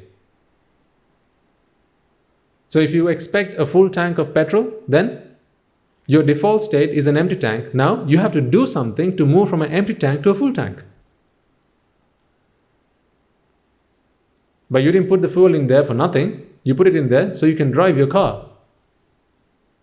So once you've driven your car around a few times, what happens? Moves back to the default state of empty. Then again you have to pump fuel in there again to move from the default state to this other state of joy, which requires energy, which requires activity. So then you ask, okay, then what happens, Swaminathan, if you expect an empty tank? Then what happens? What about if you expect an empty tank? I don't expect a full tank, I expect an empty tank. What, like the guy who's at the petrol station? The petrol station owner, right? He expects what? An empty tank. He would rather see you not with a full tank, but with an empty tank. So now what? So what I say, the default state is a state of suffering. This is where we have to go back to the microscopic. If you want to see something, again, like, you could be staring at these flowers right now. Your eyes physically turn towards them and you want to see it. But a thought has to arise every moment in order for you to be able to see it. The moment the thought passes away, now you can't see it. You have to wait for the next thought to arise. So even if you expect the opposite, in your mind, you're back into a default state of suffering. The default state is always suffering for as long as there's expectation. The default state is always suffering. You always have to expend energy, you always have to engage in some kind of activity to move from the default state of suffering to a state of where you have actually achieved what you want. So you can't really get away by saying, well, if I don't get that, then I'll expect the other. Then I'll be happy. It doesn't work like that. For example, sometimes I ask this question, like, when we have the meditation programs and we get into these interviews, some of you have come along. So I ask you right now, I ask them, what's your, so I tell them, because what we do generally is we give them a case study and say, help us figure it out, right? Explain to me through the Dhamma how this works. So I tell them sometimes, I like to see, I like purple flowers. Okay? I like purple flowers. Can you help me? Why do I say, can you help me? Because I'm vexing. I like to see purple flowers. I don't always get to see them, so can you help me? So then usually sometimes the response back is, well, don't just like the purple flowers, like all flowers. If you like all flowers, then it's fine. That's a getaway answer. Because then that's like saying, like all the sights you look at. Don't have any preference. Just like everything. So it's like saying you have a box of color pencils. Right? I like the color red. My color pencil's lost. Now what do? I'm suffering. Well, why don't you just like all the other colors also equally? And then you have no problem. Now you like all of them equally. So now it doesn't matter which color you have. It doesn't work like that. It doesn't work like that because you can talk about it when you talk about color pencils and individual physical items, but liking all of them is not the answer. And liking all of them is not the answer because when you go down to the microscopic level, every chitta that arises passes away. So even if you like all the colors in your color pencil box, every time you get to see one color pencil, what happens? That passes away. Now you're not seeing anything. So liking everything, instead of having a preference for one thing, liking everything is not an answer. It doesn't work like that. It doesn't, the concept of if you can't beat them, join them, it doesn't work here. If you can't have one, then go for all, it doesn't work here. It doesn't work like that. So the only way to be happy really is to stop expectation, to give up wanting, to give up craving, to give up desiring, to give up needing. So how does that work? How do you do that? You can't just do that by aspiring to it. You can't just do that by through determination. It doesn't work like that. To give up needing, to give up wanting, there's something that you have to realize, something that has to be understood. It begins with realizing that the only gift that expectation brought you ever was suffering. You see, expectation never brought you joy. Expectation never brought you happiness or pleasure. Sometimes it feels that way, but that is not true. For example, a mother who's expecting a child, the moment the child is brought into the mother's hands, feels that she is happy because of the child. She feels that this is the best thing that's ever happened to me. Laying this child down in my hands is the best experience I've ever had as a mother. A mother may feel that way. So therefore, when she meets a friend of hers, she might say, I just had a child, and that was the most exhilarating experience I've ever had in my life. You should have one yourself. So she talks to her friend and says, you should have a child. In other words, what she's saying is, I expected a child, I got a child, and I'm happy. So what she's saying is, you also expect a child, you also then go and have a child, and then you will be happy. That thinking is flawed. Again, why is that? What does expectation bring us by default? Suffering. Expectation doesn't bring joy, expectation brings suffering. So the moment she goes and talks to her friend and says, you should also have a child, the moment that friend is indoctrinated with this view that having a child is a great thing. So she gets this view in her mind, okay, let me have a child. Does she have a child the moment she wants a child? No. So what is she in now? A state of suffering. That's the default state. So now what does she have to do? Engage in activity, expend energy. And after a series of activities, now she is with child. Several months down the line, she gives birth to a child. Now she moves from a state of suffering to a state of joy. How does that happen? Relief from suffering. That suffering that was being built up in her mind is now relieved. That is how she feels happiness. That is how she feels joy. So you see, really, if you want joy, right? Can you show me the path to joy? What is the path to joy? First, expectation, then suffering, then activity, then joy. Can we perhaps have a shortcut from expectation to joy? Is that possible? No. There's only one path to joy. This is the only path.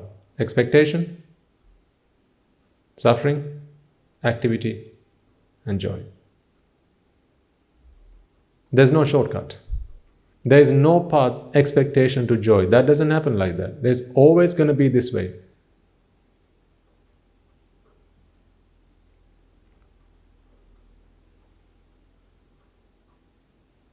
When you're hungry and you've eaten something, how does that make you feel?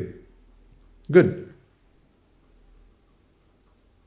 Because your hunger has just been dealt with. Now you feel good. But how did you feel good? First, you had to be hungry. Then you engaged in activity. Then you were relieved from hunger. And that is how you felt good. About 5-10 minutes after you've eaten, you're not going to experience the same sensation of pleasure as you did while you were eating food. A hungry man is happiest when he takes in which mouthful? The first mouthful.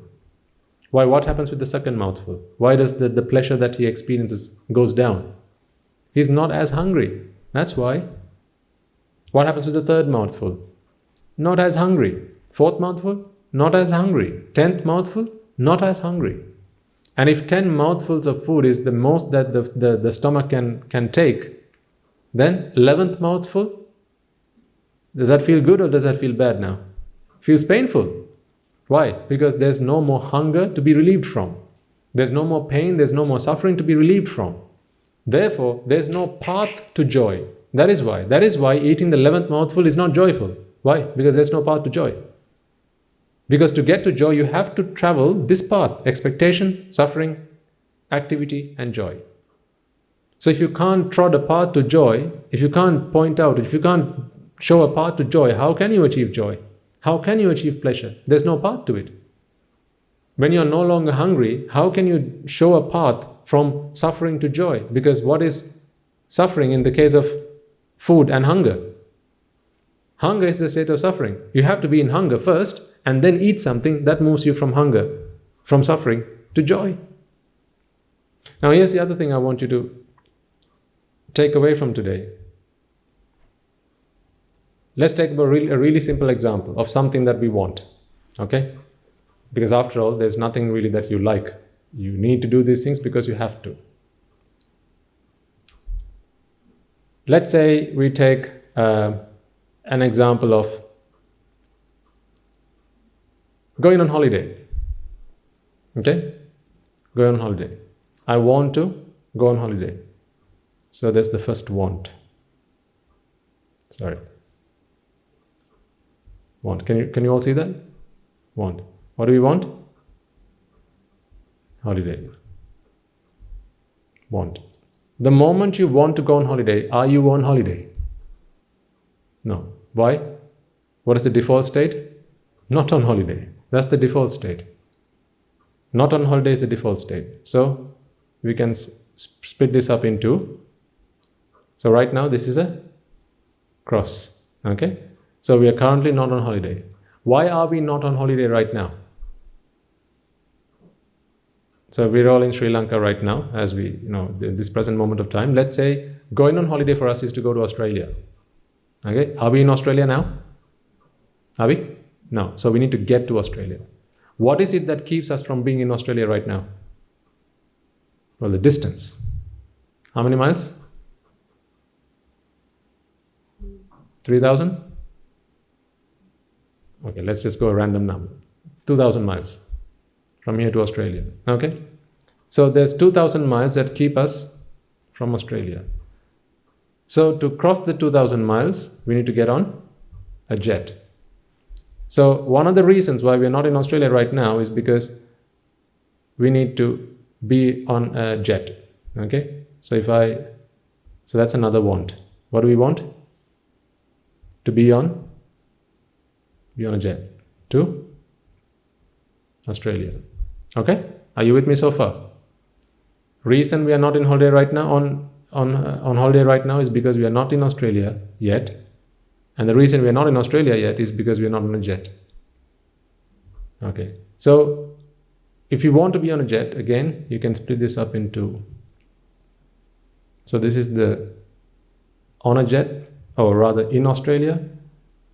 This is the on a jet, but right now we are not on a jet, because the moment you want to be on a jet, are you on a jet?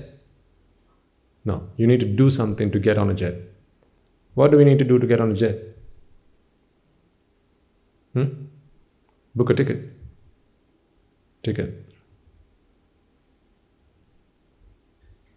So that's another want, is it not? What do you want? Ticket. The moment you want a ticket, do you have a ticket? No. So that's the having a ticket, but right now we don't have a ticket. To get a ticket, what do we need? Money. And actually they only accept credit cards. So what do you want now? A what? Credit card. See, we are coming there. Credit card. So we want a credit card. To get a credit, so the moment you want a credit card, do you have a credit card?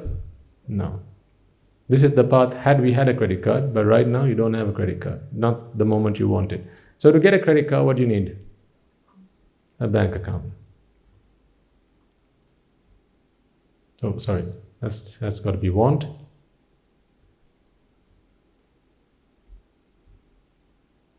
Bank account. The moment you want a bank account, do you have a bank account? No. Okay. To get a bank account, what do you need? Well, you need to have a job. They're not going to give you a bank account if you don't have a job. You need to be in some kind of employment, right? So you need to be employed. Or rather, you need to want what? Employment. Or let's say you need money to open a bank account. At least you have to put in an opening deposit. Okay? You need money. So the moment you want money, do you have money? No. Are you getting my drift?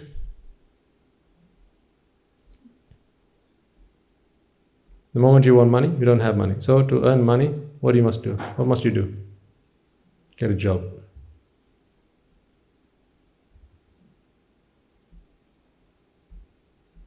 The moment you want a job, do you have a job? Do you? No. So to get a job, what do you need?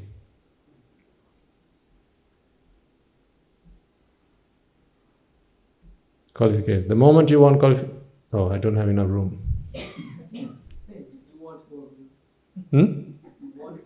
Yes. And then to get an employment, what do you need? So you need qualifications. To get qualifications, you need to go to school. And not just going to school, but you need to go to first university. To go to university, you have to go to school. To go to school, you have to find a school. To get to a good school, you need to go for the interviews, right? Go and speak to people who know people, right? Get the right influences to get into a school, right? And for that, you need to change your address. You know the drill, right? Where did it all start? Going to Australia. So do you see, if this is going on holiday, this is the final tick, right? This is 1, 2, 3, 4, 5, 6, 7, and on and on and on. And remember, getting on a jet is not the only thing that you need to go on holiday. What else do you have to do? Who's going to look after your pet cat while you're on holiday? That's another want, is it not? Want what? Pet keeper. For that, what must you do? The moment you want a pet keeper, do you have one? No, of course not. So what must you do? Take out the telephone directory and find one. So what do you want now? What do you want now? So the moment you want a pet keeper, you don't have one, do you? So of course we have one of these from there also.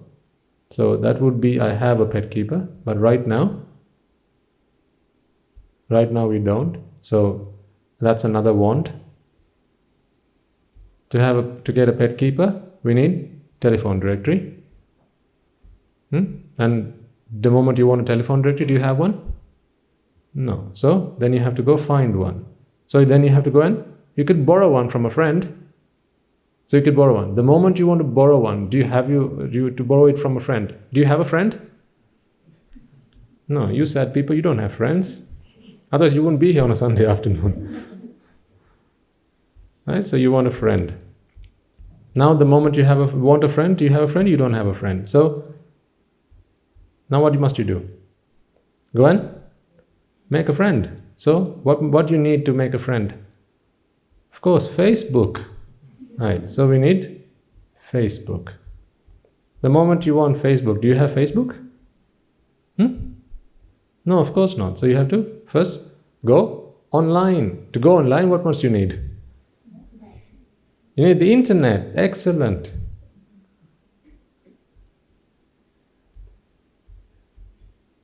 I'm not going to drag this on to prove the point. I think you got the point.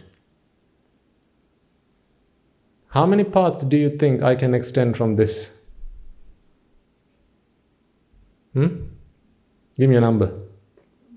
All the reasons that have to come together in line for me to be able to go on holiday. You know, you've all been there. Right? Like, keep an eye on the house while we're away. Look after the pets. Inform the boss and work out your holidays. Right? Get approvals for your holidays. Pay the bills while you're away. What else do you have to do? Oh, start the car once in a while. Right? So the battery doesn't run flat. Oh, hide the key.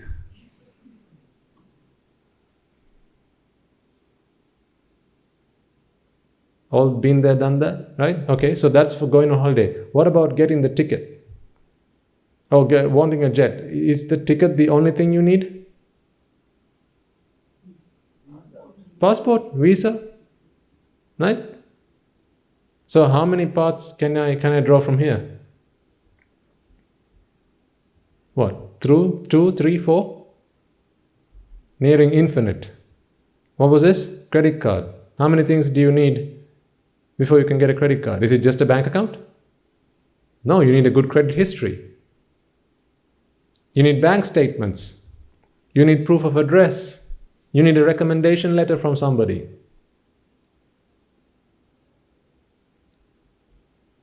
What about money? What about job? What about qualifications? How many things do you need before you can finally go and say, I don't want to go on holiday.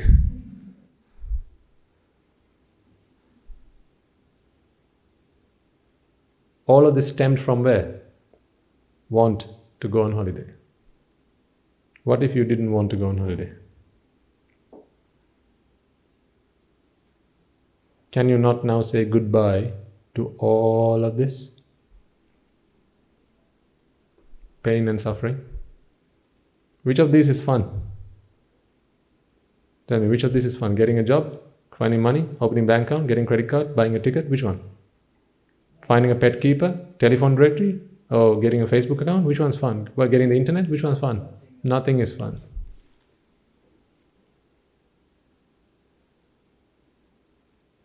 If only you fix the real problem, the true problem, the one and only real problem, which is wanting to go on holiday. Had you fixed that problem, you wouldn't be here. You wouldn't see. Are you not digging yourself a grave here? See, you're digging yourself a hole. It keeps going on and on and on. It keeps going deeper and deeper and deeper. See, if you want a friend, right? Facebook is not the only thing you need to find a friend. Now you've got to go and talk to them. Now you've got to give them a call every once in a while, right? Keep the friendship alive. Take them gifts. Go and see them once in a while, right? Invite them over for lunch. Go out for a drink, right? All of these things you have to maintain. Why? So you can get yourself a telephone directory, right? So you can find yourself a pet keeper. So you can go on holiday.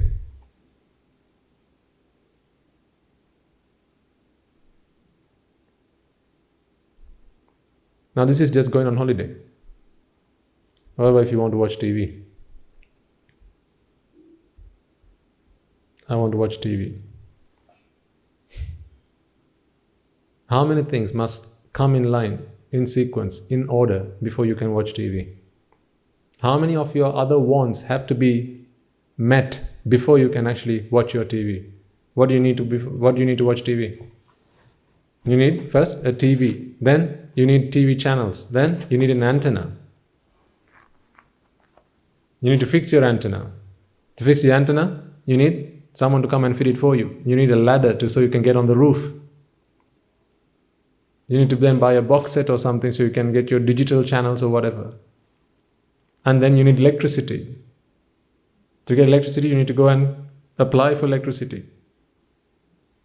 Put in a deposit, right? Find a way to actually pay the bills. Get a job again, right? You see, it all goes back to the same places. But that's just watching TV. What if now you also want to eat a pizza? What if you want to get a pet cat? No, okay, what about when you want to get married? How many boxes must you tick? You see, do you not see now then, if going on holiday is the big tick, right? That's a big tick. Do you not see that tick 1 plus tick 2 plus tick 3 plus tick 4, all of these must add up before you can actually make this a tick? What if any one of these is a cross? Then this is going to go cross. Any one, if it does not fit in order, then this is going to go across. So do you see then how many moving pieces of the puzzle you have to keep shifting about? You have to, how many moving parts there are to this massive organism that you always have to keep shifting and shuffling and twisting and turning and tuning so you can actually get to the end result that you want?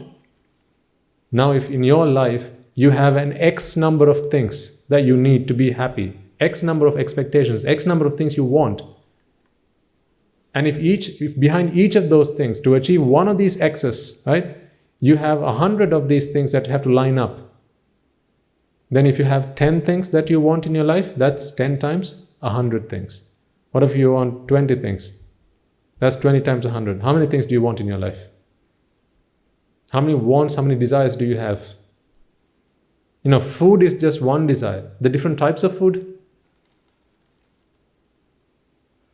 starters, mains, dessert, drinks.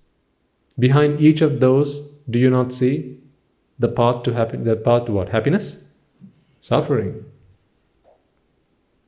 What if you could just come back to the root and actually got rid of wanting in the first place? Now you see, if you just switch this light, this switch off, it's an on. If you flick simply this switch off, do you understand where I'm coming from? Because if this doesn't move from a cross to a tick, this won't move from a cross to a tick. If this doesn't move from a cross to a tick, then what's going to happen? This won't move from a cross to a tick. If that won't move, this won't move. If that won't move, this won't move. So then each of these boxes, each of these crosses have to move from a cross to a tick. See, if this doesn't, if simply this, one of these moves back to a cross. So that's why when your internet drops, now, somewhere down the line, just one part has to stop working and your car comes to a halt. Humans are very complex organisms, right? Why is that? We have so many different parts that keep us alive. How many parts need to go wrong before you drop dead? Just one. How many parts have to go wrong before you end up with a coma? Before you get paralyzed? Just one blood vessel. One blood vessel gets clogged up. That's it. Drop dead. Do you see? This is the same. It's the same principle here. There are so many things that have to line up in just the right fashion, just the right order, so that you can be pleased. And this is because you expect pleasure to come from the outside world. This is why the Buddha's teaching is really for one thing and one thing only. You see, the moment you set the expectation, you move to a default state of suffering. I wanted to go on holiday. What was that? Expectation. That was a desire. That was a wanting. The moment that expectation arose in your mind, now you moved into a default state of suffering. Why? Because all the things that need to come prior to being able to go on holiday are still in a default state of having not been satisfied. So each of those boxes you have to tick before you can come to the final state. Each of those conditions have to be lined up. Each of those conditions have to be turned, twisted, rotated, tuned to your liking before the end result can be achieved. So how are you expecting to be happy? I don't get that. How many pieces can go wrong? See, if any one goes wrong, then that's all it needs. Because what we have here is an AND gate. It's an AND gate between all of these things. They all have to be an AND. This and this and this and this and this and this and this and this and this and this and this and this, not or this. It's all AND. When all of these things come together, all these ANDs materialize, that's when you can actually go on holiday. Now, actually, if you're going on holiday as a family,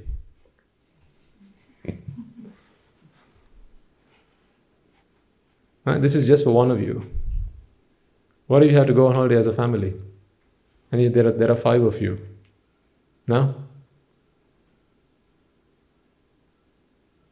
Is it fun going on holiday?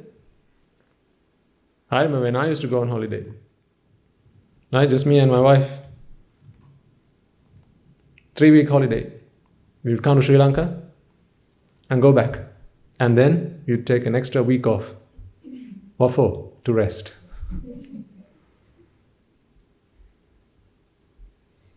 Why? Well, after all that, no wonder. And besides, even, how our customers, our culture is like, right? If you come to this country, if you come back home to see your friends, then you have to bring what? Gifts. You have to bring gifts. Otherwise, they won't let you in. They knock on the door, they open the door, they see your face. What's the next thing they look at? Your hands.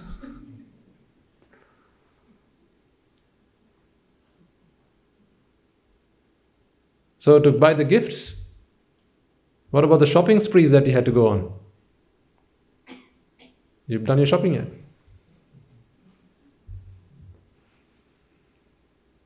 You better start, you only got 2 weeks left. Why? Expectations. So you might say, well, that's not my expectation. Someone else is expecting that from me. But you expect them to be good with you, right? You expect them to be friendly with you. You expect your neighbors, your relations to be friendly with you. So then, if you expect something from them, then you must give them what they expect. What's the old saying? You scratch my back, I scratch yours. There's only one way to be happy. That is to stop expectation. The more things you expect, the deeper your grave is. The deeper the hole is that you're falling into. And this is the hole that I have tried to help you visualize here. And think about all the things you have to do, all the things you expect in your life. Right now, this is just holiday, this is just tea. What about your car? Getting a car, then maintaining the car? What about your house?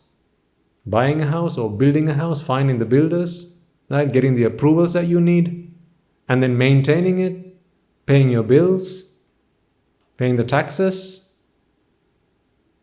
Who here likes paying taxes? No, but do you not have to? Why? What happens if you don't pay your taxes? Well, you won't be able to live where you live today. They take you away, they lock you up.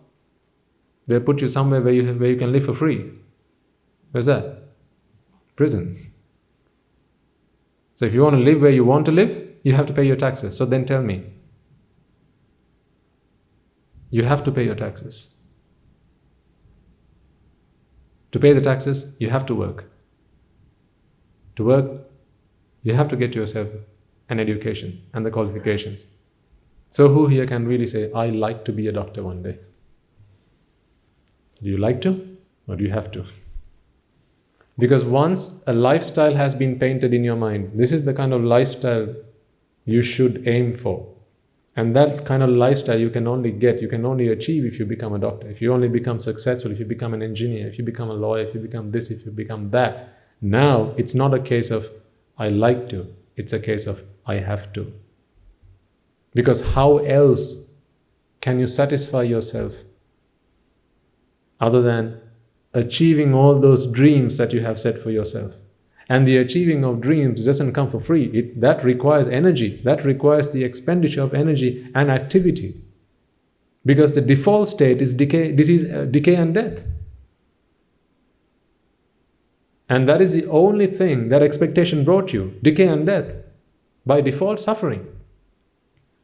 Because of the natural state of decay and death, expectation only brought you suffering as the default state. To move to joy, you had to do something. Right now, do you not have to do something? Like, think about all the things you have arranged at home, right? For example, if it's school tomorrow for the children, now you probably have planned what lunch is going to be tomorrow, right? If what you're going to be taking for work tomorrow as lunch, and your uniform, that's probably all ironed up and ready at home, hung on the hangers, ready to be put on and taken tomorrow, right?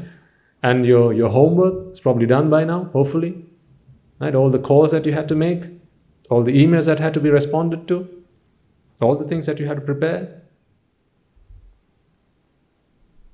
Think about it. If you don't treat the problem of expectation, you're not solving any problem in your life. You're not solving any of the problems of life if you're not solving the problem of expectation. So how do you stop expecting? How do you stop the problem of expectation? And that is simply by realizing the truth. That is why I said the Buddha's teaching is nothing other than the truth. It's not to force you or to brainwash you into becoming a monk or a nun, right? Although it's generally monks or nuns that preach you the sermons to you. The Buddha's teaching is not for that. The Buddha's teaching is to help you become free. The less desires you have, the less wantings you have, the less expectations you have, the freer you are. The more free you are. And to be free, all that is required is to realize the truth. And the truth is nothing other than expectation only brings me suffering. People expect to be happy. As in not expect to be happy. People expect, to be happy. Isn't that why you expected things? Can you name one thing you expected to suffer? I expected this. Why? To suffer. Can you name one thing like that? Who here expected cancer? Who here expects a headache or a stomach ache or to go bankrupt? Who? Or to fail an exam? Who expects that? No one expects that. In fact, actually, if you expect to fail an exam, that's because that's what makes you happy. And sometimes a kid might say, right, Puta, if you pass that exam, I'm going to put you in boarding school. Oh, I'm going to keep you at home. If you fail the exam, I'm going to put you in boarding school. So now what does the guy do? He fails the exam, right? So he can go from home and stay in a boarding school. So if you fail the exam purposely, then that's because that is what makes you happy. So really, none of us expect anything for the purpose of suffering. We don't expect anything to be in the default state of suffering. Expectations are always because we believe that what we expect is what's going to bring us joy. But do you not see how now that expectation never really brought us joy? The only thing that expectation brought us was suffering. And then we had to do something. We had to engage in activity, expend energy to move from a state of suffering to a state of joy. It's not the expectation that brought you joy. That is a flawed philosophy. Don't sign up for that. Don't buy that. It's flawed. Expectation never brings you joy. Expectation only brings you suffering. Then activity moves from suffering. Activity moves you from suffering to joy. But none of us like the activity. This is why I asked you, right? You have to get yourself a bank account. Who here likes to go to the bank and get a bank account? Who actually enjoys going to the bank? And as someone who used to work in a bank, I know no one really enjoys coming to the bank. That's why you try and talk to the people. They're like, all right, tomorrow. I say, I have to go buy. I used to work in sales in banking. No one would like to hang around and talk to me about it. Or anyone about it. Because people don't like to hang around in a bank. They just want to come in, do their job, and just get out of the place. Do whatever they came in to do, right? Deposit the money or pay a bill or cash a check or whatever, and then just get out. They don't like to hang around in a bank. So really, going to the bank is not fun. But when you want the credit card, now you will go to the bank. Not because it's fun, but because you have to do it. Again, we come back to this scenario of putting on the weighing scale the two options. I don't like going to the bank, but I also don't like not having a credit card. Which one's more painful? Not having the credit card. Why? I need to go on holiday. Therefore, I'm willing to sacrifice going to the bank to get my credit card. I'll go to the bank because my preference is not going to the bank, but I'll go to the bank so I can get my credit card. Are you comparing two things you like, or are you comparing two things you really don't like doing? You don't like doing either of these two things. They're both going to put you in a state of suffering. They're both going to make you suffer physically or mentally. It's going to be a painful experience, but one is going to be more painful than the other. So you opt for the one that is less painful in the hope of getting the one that is, or you opt for the one that is less painful in the hope of avoiding the one that is more painful. It's like when you have to undergo surgery.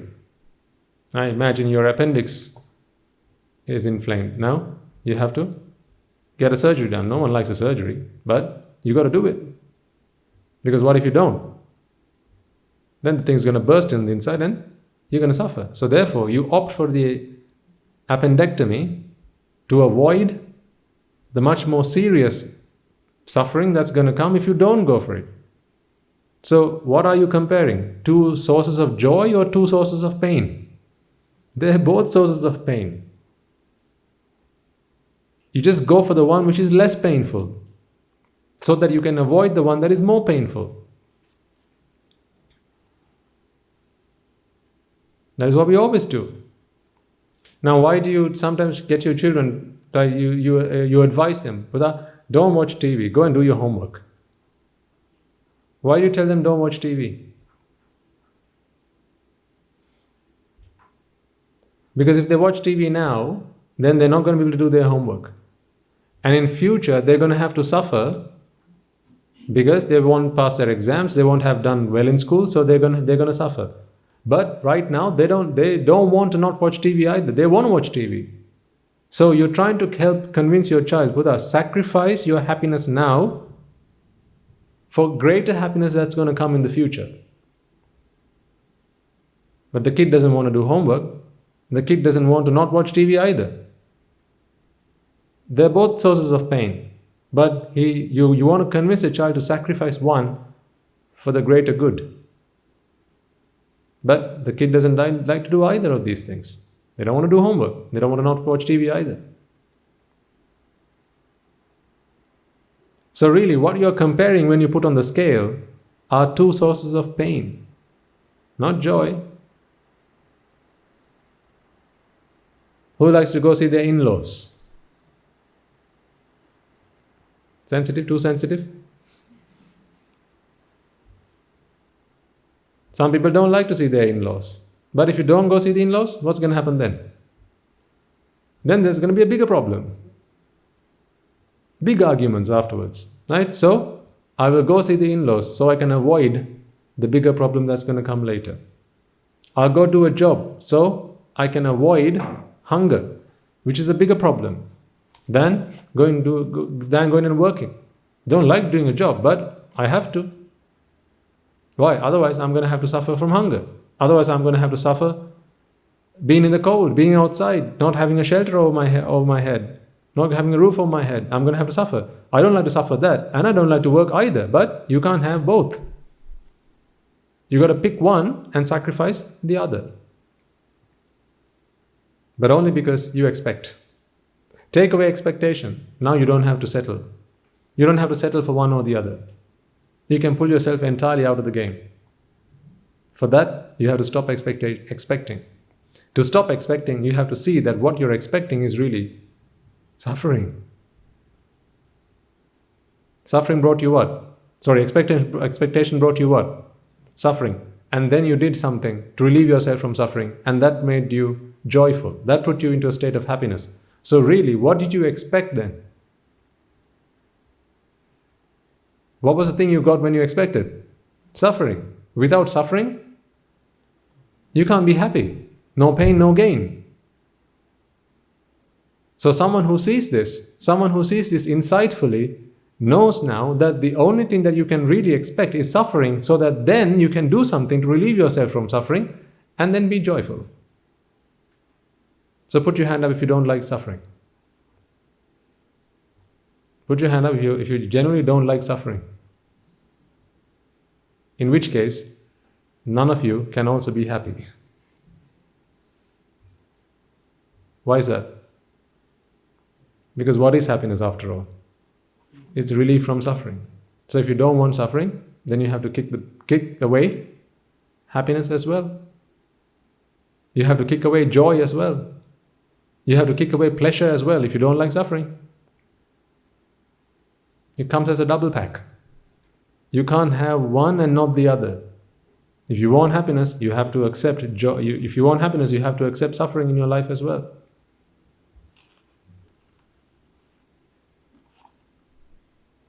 People who see this truth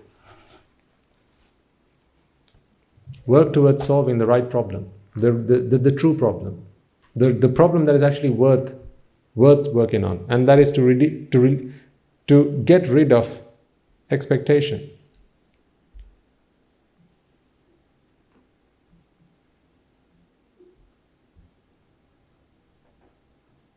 You see, as I explained to you, expectation only moved you to suffering.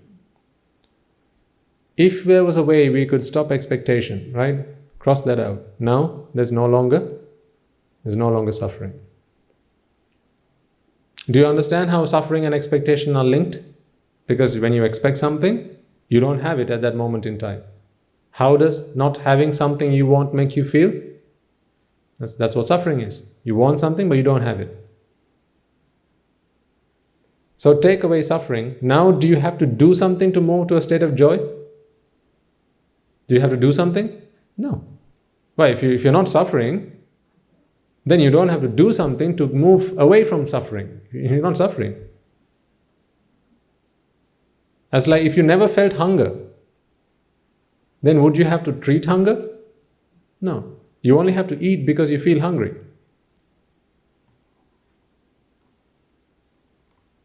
You only have to feed yourself because your body needs food. What if you didn't have a body? Would you still have to eat? No. So if you all come into this world with a body, then we have to eat. We have to feed ourselves. Do you enjoy breathing? Do you like breathing? If you like breathing, then you should be able to breathe when you like and not breathe when you don't like. I don't feel like breathing today.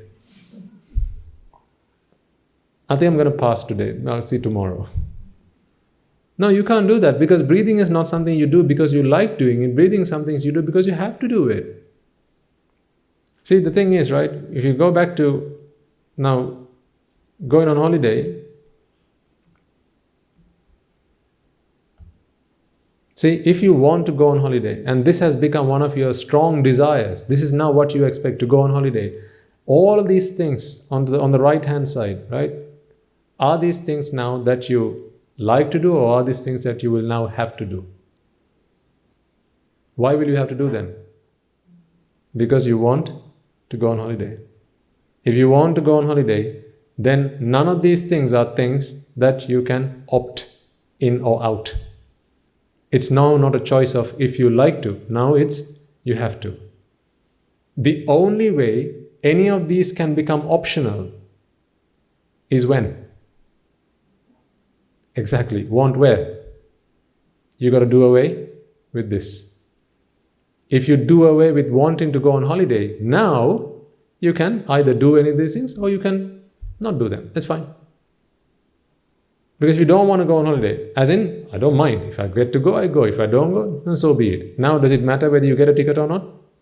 No. Are you going to stress about it? No. Are you going to stress about a credit card? No. Are you going to stress about a bank account? No. Are you going to stress about having money? What about a job? No. But of course, a job, going on holiday is not the only reason why you do a job. So really, this wanting a job, there are plenty of other paths that connect to this. Aren't there? This is just going on holiday. But what about wanting to watch TV? Isn't there a path to this? Isn't there? What about want a house? Isn't there a path from wanting a house to job? What about I want myself a Rolex watch? Isn't that a path to job? I want to buy myself a Lamborghini. Isn't that a path to job? Of course. So this is not a chain. This is actually a web. It's not the chain of suffering. It's the web of suffering. That's why the Buddha says, we are entangled in a web of suffering. This is like a circuit. One of these switches go off. That's why you are so tied down to your job. Isn't your job one of the things you fear most? What happens if you lose your job? Is it just one path that gets switched off? No, that's like one of the main switches. Because if you lose your job, how many of these paths are going to go corrupt? A lot of these paths are going to drop the moment you lose your job. This is why you are subservient at your workplace. That's why you will kneel down in front of your boss. Oh, please don't, please. I'll do whatever you say, sir. Yes, sir. No, sir. 3 bags full, sir. Whatever you say, sir.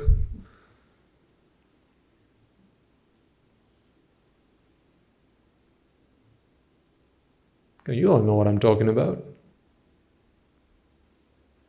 And then whatever crap they throw at you, you'll stomach it, you'll take it. All those late night shifts, if you insist, sir. How many times has your wife or husband got into arguments with you because you were late? And you couldn't say no to your boss, you had to say yes. My wife was expecting you to come home at 6 p.m. so that you could go to the restaurant to spend your anniversary dinner, right? But the boss said, right, this is report, has to get done tonight. You're going to do it, aren't you, Mr. Sunil? Aren't you? What are you erring about? Yes, sir.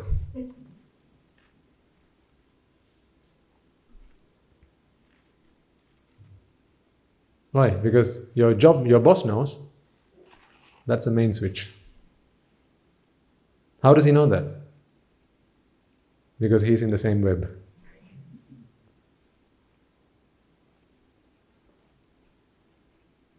Now do you see what a free life I live?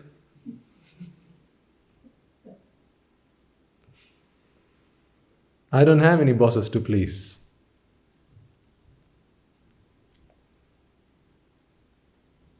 Today I'm free of a job. But I was able to free myself from that bondage, not because I just gave up my job. Remember, it's not the job that I gave up. Understand this. The job is simply a switch which connected a number of different circuits. And each of those circuits had a bulb at the end of it. If I flicked the switch off of the job, all of those bulbs were going to go off. Which included going on holiday. Which included having Chinese every other weekend. Right? Which included going to parks. Which included buying another car. Which included building a fancy house. I could only remove myself from the job, flick that switch off, only because I was okay with all those lights going off. If I was not okay with all of them going off, I would not have been able to remove myself from the bondage of a job.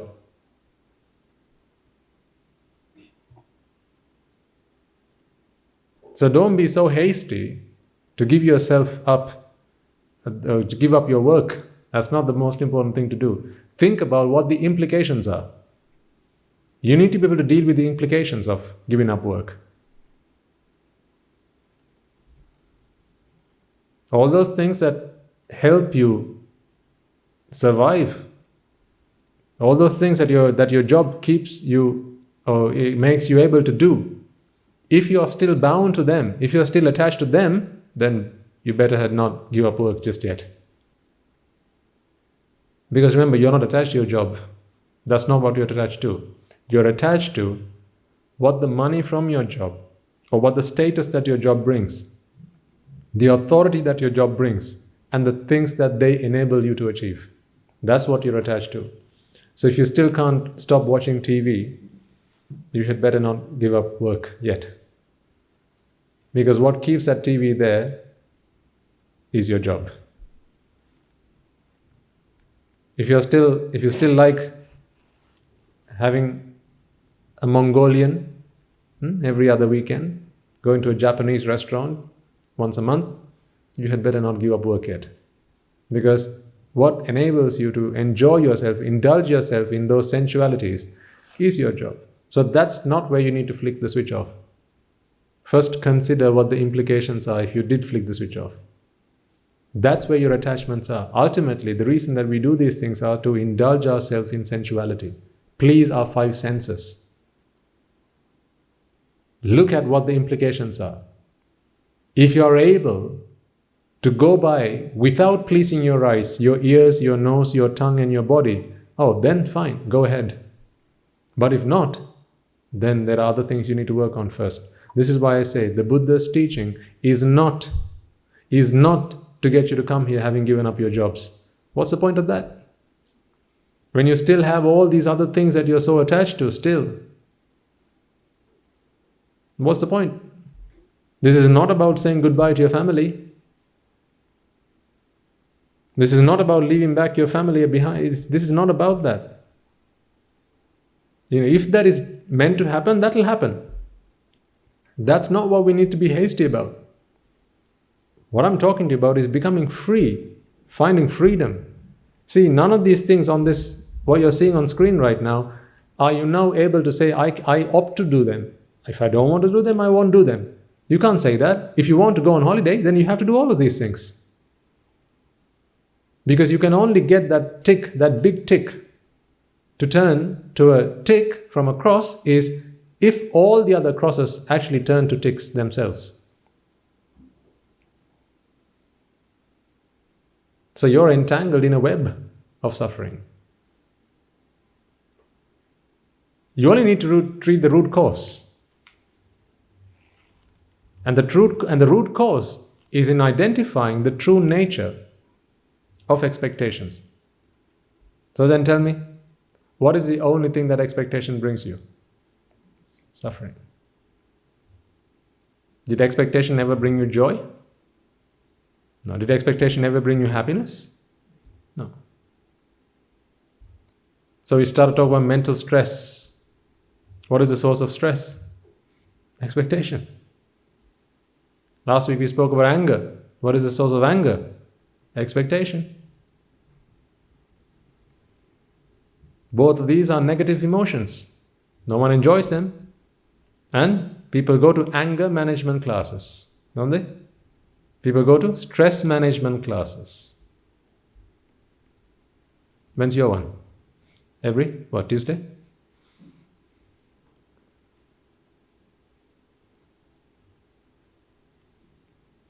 Why plaster over the problem when you can treat it once and for all? Because they always say expect. Expectation is fine. But don't stress about it. How? Expect, but don't stress about it. How? I don't get that. I don't see the logic behind it. Isn't that what they say in stress management classes? Expect. Just don't stress about it. It's like saying, right, carry this rock. Just don't feel the weight of it. Don't feel its weight, but carry the rock. Huh? How does that make sense? The only way you're not going to feel the weight of a rock is if you don't carry it. Put it down. This is only heavy for how long? For as long as you're holding it. Those of you in the room, if you've never held this, you wouldn't know how heavy this feels.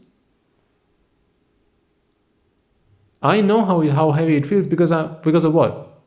Well, I'm holding it, I'm carrying it. That's why. Now, does it matter how heavy this is? No. If this is 1 trillion tons, ain't my problem. Whose problem is it now? It's the table's problem. So would you like me to share my troubles with you? That's what they say, right? Get married. So you can do what? Share your problems. Because sharing is... Oh, really?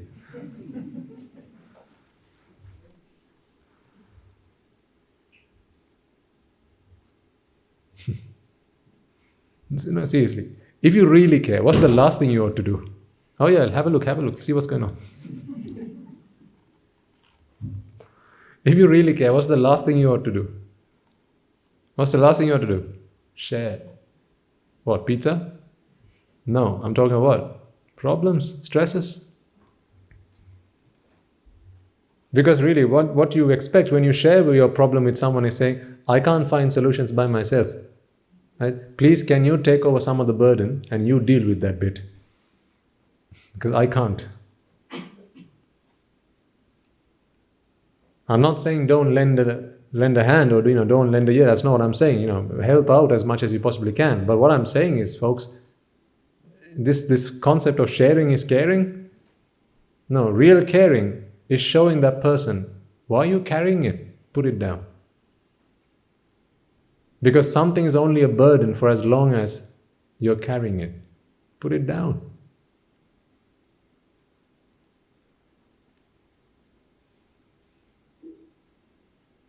Think about all the things you're carrying on your shoulders today. Metaphorically. All the burdens that are weighing down on your shoulders today. Why do you have sleepless nights? Why do you have sleepless nights? Why are you stressed? Why do you worry and fear so much? Because you're carrying the burden. Let it down. Put it down. Don't stress yourself out so much. For as long as you set expectations, you're burdened.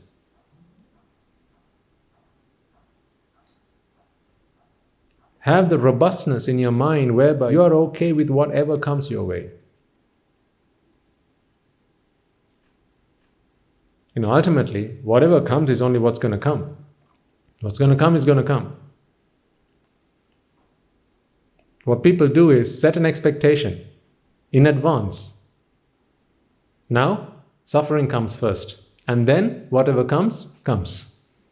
That's what happens. Suffering comes first, and then what happens? Whatever comes, comes. That was going to come anyway.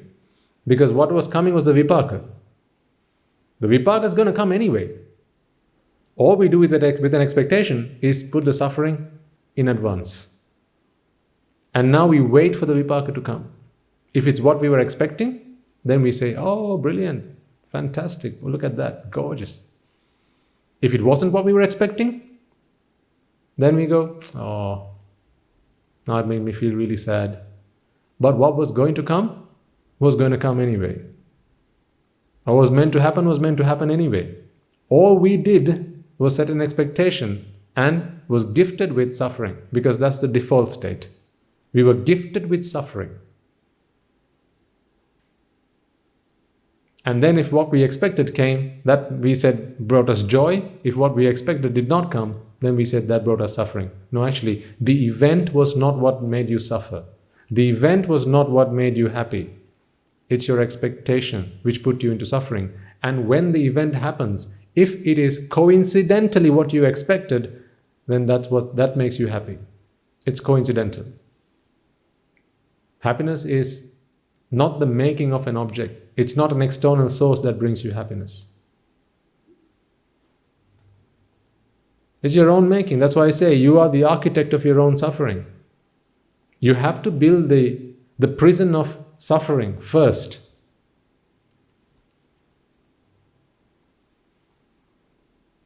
Before the storms of opportunity, of good luck and fortune come and knock down these prisons and give you the freedom of joy. So if you enjoy that freedom of joy, then the next thing you have to do is again build the prison of suffering. And wait for the tsunami of opportunity and fortune to come your way and knock down the walls of your prison again, the prison of suffering. Once again you're free, and again you say, oh, that made me feel so happy. It's madness. If you really want to mature, maturity is to be able to stop setting expectations. Let go of the things you expect. That is what maturity is. Maturity is not an age. Aging is maturity, not with humans.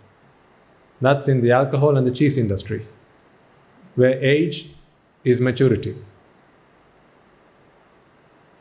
But not with human beings, not with animals, not with us. Maturity is simply being able to stop setting expectations. When you realize that expectations only bring us suffering. And that is all that you need to understand, folks. Understand that expectation only brought you suffering. Think back into your own lives. All the times that you were suffering, all the times that you did suffer in the past, if you are suffering now, think about some of the things that are troubling your mind right now. At this moment in time, some of the worries that you might have. Right? Am I going to get that promotion? Are we going to get the loan? Is it going to get approved? It's raining now. Did I get all the clothes back in, or are they still on the clothesline? Right? Are you not thinking about that right now?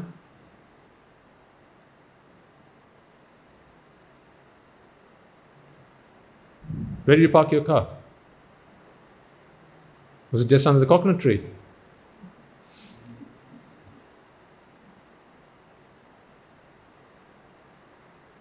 Why are you laughing?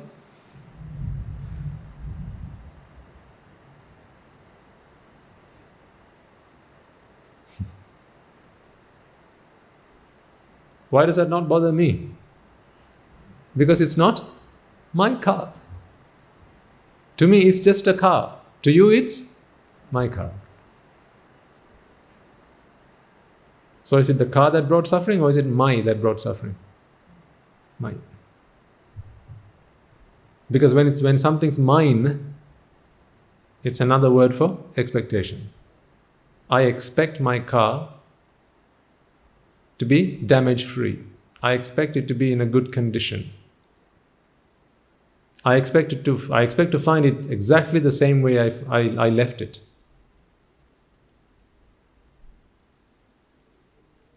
If you have children who are abroad for studies or whatever, do you not worry about them every day? If you expect a call from them once a week, right? Every Tuesday, 6 p.m. you expect a call from them. Tuesday, right? It's Monday now. You're excited. It's going to be tomorrow. You're waiting for the call. 6 p.m. comes, 6 p.m. goes, but no call. 7 p.m. 8 p.m. 9 p.m. How are you feeling? Day passed by. Now, as you go to bed, you speak into your husband. He must be busy, yaar. Must be busy, darling. Must be. He'll ring us tomorrow. I'm sure he'll ring us tomorrow. Don't worry, he'll ring us tomorrow. So you sleep. And it's Wednesday morning. 6 p.m. comes, no call. He must be really busy. I think he said he has exams. That's why he's not ringing. Let's give him a call. Let's give him a call and see what's going on. You ring, but there's no answer. Now you start to worry. Now you send a message. But as soon as you see this message, give us a call. No rush. No rush. Just checking on you to see if you're okay. Is that what your mind is really saying? No. Husband says, be careful about the message because he might get worried. Right? Don't trouble him. Don't worry him. He'll respond. Just send a text and say, ring back whenever possible. Make sure you say no hurry. No rush. So no rush. Text goes. Message says, delivered. Okay? So now now the message's been delivered. So now you're expecting for that call. Wednesday, 10 o'clock. Still no call. 12 o'clock. What do? Another ring. So this is the mother who said no rush. So another call. 12 o'clock. No answer. And then Thursday comes. Now, are you feeling the same way you felt on Tuesday? No. Now the stress is building up on the inside. Now it's really starting to show.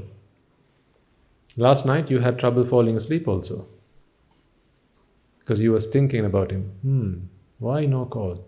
He's always called us on Tuesday evening. Why today no call?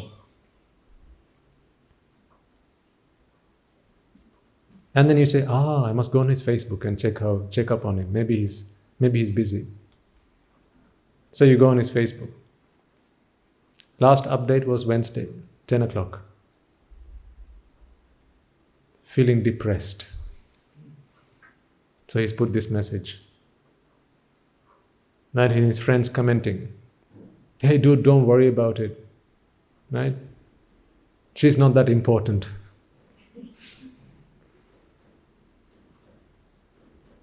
Right? Don't worry about her. We're always there for you. Don't worry about it. And don't do anything stupid. And now, how are you feeling now as a mother? Now you go online. Right. Ticket. Now you want the ticket, huh? Then you check, I need a credit card. Don't have a credit card. Now Friday morning. Still nothing. Now you ring back again. And there's a voice message on the phone. The voicemail box is full. You can't leave any more messages. Now you're worried. So that means a lot of people are trying to contact him. They have all left messages. And I haven't been able to get hold of him. Now you start sending emails. Now you ring the university. Now you start ringing his friends. You start going on Facebook and start sending friends to his friends. Why? Because you're calm and cool as a cucumber? Then why? Stressed. Worry and fear. And then you start to see you see a Facebook posting of his. He says, I want to end all of this.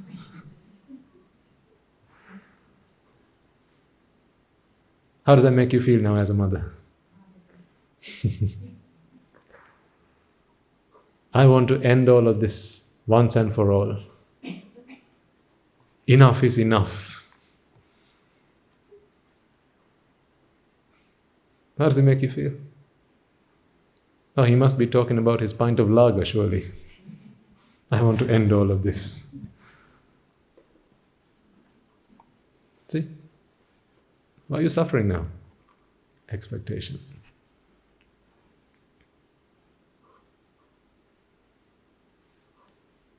Any parent who has sent a child abroad will have experienced this or something similar to this. Expectation. Expectation breeds suffering. What was it you said the other day? Familiarity breeds contempt. Expectation breeds suffering and familiarity breeds contempt. How so? Because where does familiarity come from? When you have something in the presence, when it's always in your presence, because when your child was always near you, right? When the child was always contacting you on Tuesday evening, sharp 6 o'clock, always you got the call. And that was familiar. You knew every Tuesday I'm able to relieve myself of my vexation. And every Tuesday you got the call. Then, now you're used to it, now you become familiar with it, and then contempt. Now don't care. That's why when the child is abroad, you always want to hear from him. Or when he's back home, he's the last one you want to hear from. When he's there, when are you coming? After he's come, when are you going? Indeed.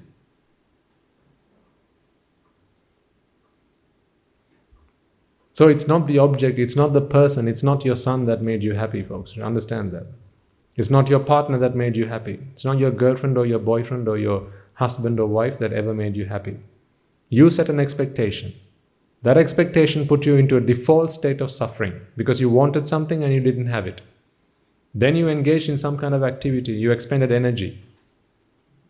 through that process, you were relieved from suffering.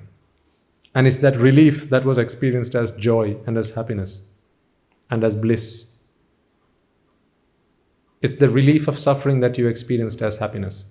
It's not the object, nor the person, nor the event that brought you suffering, that brought you happiness. That's that flawed mentality that we need to shake off. Once you've shaken that off, now you can put a stop to all the wantings that you have in your life. Because when you understand that all the things that I want in my life really bring me only one thing, and that is suffering, then who here likes suffering? No one likes suffering. Everyone likes to be happy. No one likes suffering. So when you understand that expectation only brought me suffering, then you will want to put an end to expectation. Simple. This is not complicated. It's really simple. Simple logic. But simple logic that we were blind to until someone comes along and shows it to us. And then it seems obvious. And then it makes you wonder, scratching your head, how come I didn't see this before? Like you're all probably feeling right now. That's so simple. How come I didn't get it until now? Well, that's the way it is. And that's because we are always being indoctrinated by the people that we live with, the people that we associate. But there's nothing wrong with expectation. I mean, seriously think about throughout our lives, didn't the people that we come across always tell us to expect things, build up hopes, dreams, ambitions and goals? If you had spoken to me before I came across the Dhamma, I would have filled you and fueled you up with ambition. I would have pumped into you ambition and goals and dreams and all these things, and I would have gotten you so excited that you'd be buzzing on your way home. You wouldn't be able to walk in a straight line. You'd be hopping the way home if you had met me before I came across this Dhamma. That's how I would speak to people. I would mentor people. I would tell them, hey, live a life full of dreams, goals, ambitions. What's this? Come on, get on your 2 feet, right? Think about all the possibilities. Think about all the potential that you have. Let's do this. We can all do this. I mean, today I say the same things, but about a different agenda. When I talk to you about nirvana, I say, let's all do this because we can do this. But previously, I used to say the same thing about going and reaching out for the stars. Trying to become a rich man, a successful person. See, having met people like that was the curse that came what looked like a blessing, but was actually a curse in our lives. It was a curse in disguise. It was a curse in disguise. Looked like blessing on the outside, but actually was a curse. You got wound up like a wind-up toy. Got wound up. Actually, we got motivated. We were fools to begin with, and then we got motivated, and then a motivated fool. That's what came of our lives. Only wisdom can take away this tomfoolery. Put wisdom back in, and now you can encourage people. Now excite them about nirvana. The one expectation that extinguishes all expectations. The one dream that ends all dreams. The one goal that is the end to all goals. Because after all, goals, dreams, ambitions, all of these things only bring you suffering. Why? Because the default state is you don't have what you want. And that default state is a state of suffering. Then you have to expend energy, you have to make activity to achieve it. No one likes to do it, but once you want it, then it's not a like to do, it's a have to do. And then you have to engage in those activities, and eventually you achieve it. Possibly. But once you achieve it, that is what brings you joy. It's not the event, it's not the outcome, it's not the object, it's not the person. It's simply the relief from that vexation, simply the relief of frustration, simply the relief of that mental stress and strain. So in summary, you're all complaining about stress at work, stress at home, right? Stress with neighbors, relations, right? In family relationships. Again, I have to come back to the fingerometer. Don't point the finger outwards. Stress, the source of stress is simply expectations. You're digging your own grave. You're digging your own hole. If you stop expecting, that's the end of problems. But to stop expecting doesn't mean you will no longer fulfill duties and responsibilities. Of course, you will fulfill your duties and responsibilities to the fullest, but without expecting anything in return. Do the best you can do at your workplace. Don't expect anything in return. Then you'll ask me, well, then how can you, if you don't expect them to pay your salary? No, that's not what I mean. Don't be foolish about this. Take this advice wisely. I don't preach to fools. I preach to wise people, intelligent people. What I mean is, keep your expectations to a minimum until you can get rid of all expectations. As a lay person, there will be certain things that you will have to chase after. You will have to. Right? You will have to go and ask your bank, hey, how come you haven't sent me the bank statements? You will have to go and check on people you lent money out to. How come you haven't paid back the money I lent you? Because otherwise you're just going to go bankrupt. No, you don't need to encourage and invite suffering into your life. You don't need to do that. Engage in the physical activity, but don't let your mind suffer as a result. It's the mental suffering that we need to bring a stop to. The mental stress, the mental strain. Work towards that. And the Dhamma will help you, because this is not a stress management course. This is a stress extinction course. Not extension, extinction. You can make stress go extinct. Extinguish stress once and for all.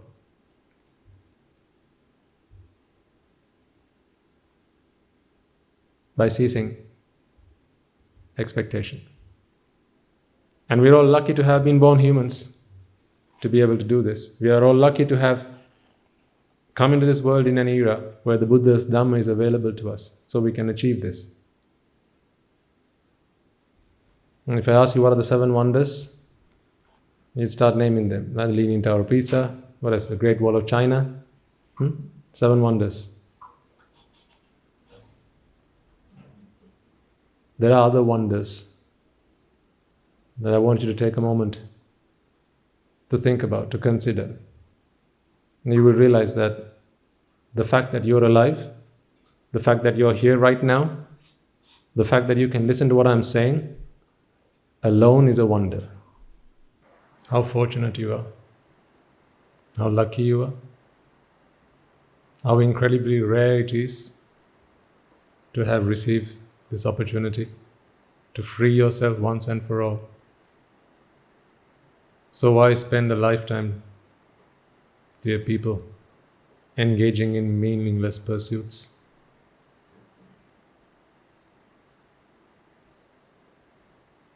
Spending a lifetime, how many years have you been doing this now? Set expectation. Immediately you are into a state of suffering. And then you spend your lifetime trying to shift from suffering to happiness by acquiring what you desired. The moment you stop that activity, you're back in a state of suffering. Is that what you came into this world as a human being to do? Is that what you brought your children into this world to do? 105 people die every hour. Every minute. That's almost 2 people every second. Is it no wonder you're still alive? 2 people just died. 2 more just died. 2 more just died. 2 more just died. What are you doing still alive?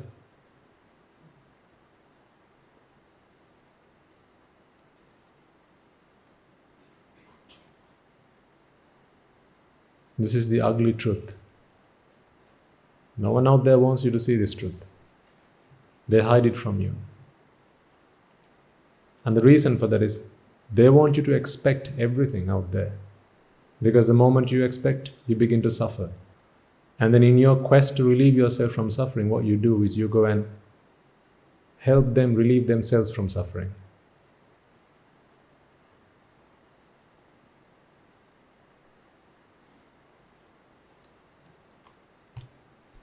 Everyone who you come across will sing praises to you about the world that we live in. We'll try to inculcate thoughts of joy and pleasure about existence in this world. They will tell you how beautiful this world is, how lovely this world is, all the beautiful sights there are to see, all the beautiful sounds there are to listen to, all the delicious tastes that your taste buds must experience before you pass away.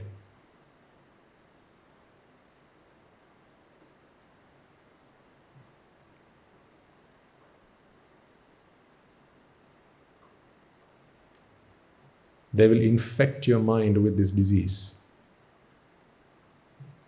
And once you're infected, the only way you can relieve yourself from the pain that follows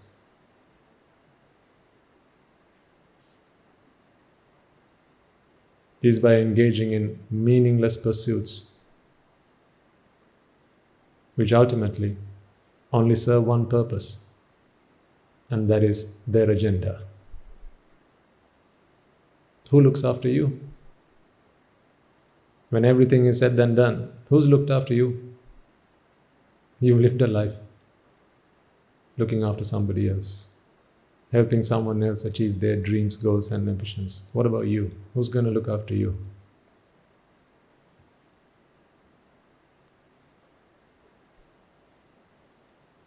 If you want to be happy, the only way you can be happy is extinguish all expectations.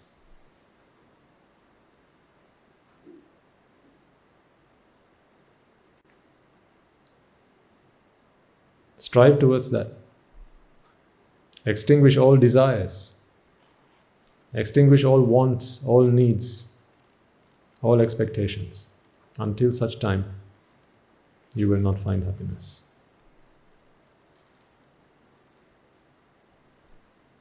There were some of you who probably felt a bit squeamish when you saw some of those scenes. Then let it be known that every time you felt squeamish, that was your defilements. The defilements in your mind made you feel squeamish. That is your weakness. Because what you saw there is simply an event. Your response to that event was what made you suffer, not that. Why? Because you don't like to see that. You don't like to see corpses being chopped up. You don't like to see human beings being flayed. You don't like to see little babies in formalin bottles. You don't like to see that. You like to see chubby little babies, rosy dimples and chin. That's what you like to see. Again, isn't that a wanting? That's what you desire. That's what you want. That's what you like. So what was the cause of suffering then? Again, wanting. So there was a superficial message, and there was an underlying message as well there. If you felt squeamish when you saw those videos, that footage, then that is your weakness. It's not the clips and the video that made you suffer. Your expectation made you suffer yet again. See, that's what I say. Treat expectation, otherwise there's no way to be happy. Treat expectation. Don't expect to see lovely images. Don't expect to hear melodious tones. Don't expect anything. If you had no expectations, you could watch that without looking away. You could have watched that without turning away. You could have watched that without feeling squeamish.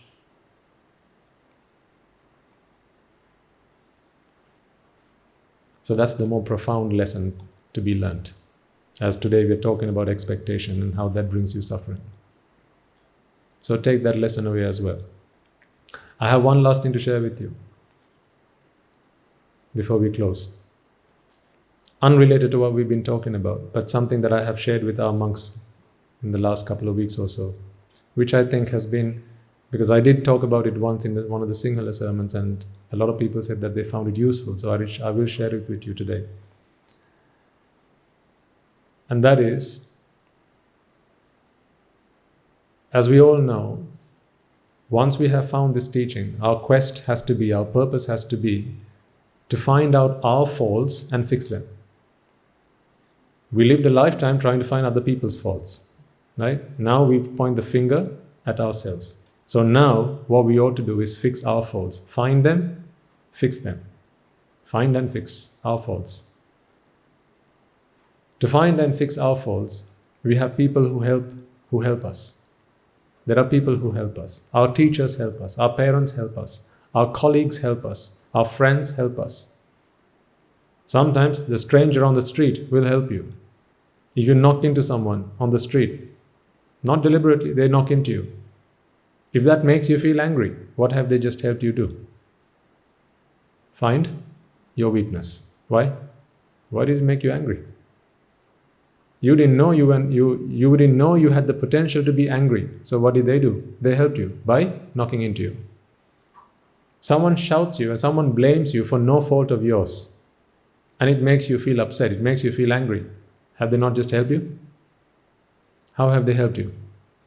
They have showed you that you are still someone who gets angry. Whose weakness is that? Anger. Yours or theirs? Yours. So have they not just helped you? So here's what the point I'm trying to get to. You're also fortunate that there are 8 billion people minus 1 in this world who see your faults better than they see theirs.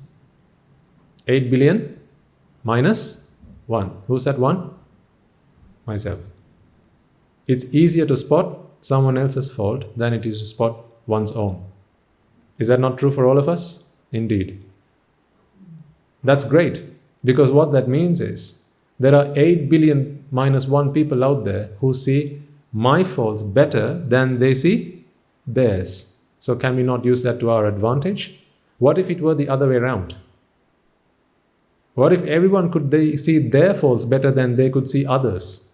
Now I have only myself to find my own faults. But now, because that is not the case, there are 8 billion minus 1 people out there who can see my faults better than they can see theirs. Oh, isn't that a blessing?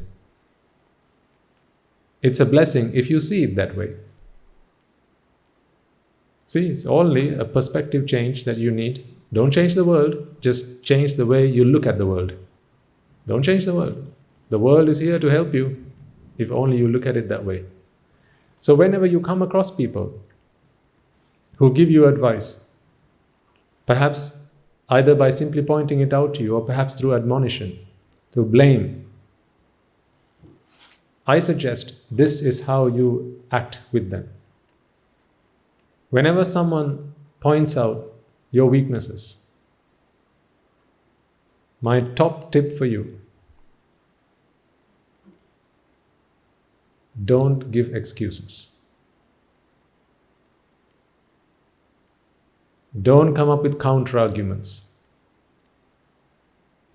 Again, I'm sharing this advice for those who are keen on attaining their salvation. This may or may not apply in the workplace, so please use with caution. Okay? I'm talking about when someone helps you find a personal weakness, a personal fault. This is how I act, and I suggest perhaps at least consider what I'm sharing with you. Whenever someone points out a personal weakness with you, say someone says, "You're late."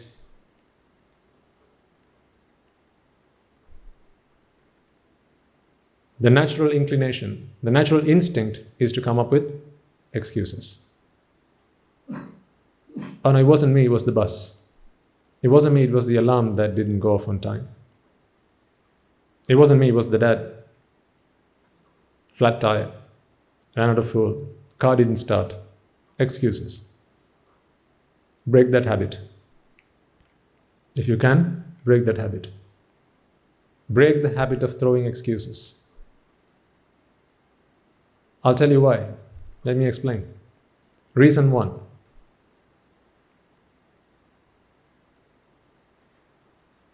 When you give excuses, remember you're talking to someone who believes that actually it is your fault. You don't believe it's your fault, and this is why you're arguing back with them. but they personally believe, truthfully, honestly to them, let's say they are genuinely finding a fault with you, are they not doing you a service by pointing out your fault to you? By saying that you are late, are they not doing you service? What if you're actually late and they don't point it out to you? What are you going to be next time round also? Late. By pointing out what's wrong with you, they're doing you a service. So they believe you are late. So it doesn't matter what you think about yourself. If other people around you think that you're late, well, isn't that a weakness that you have?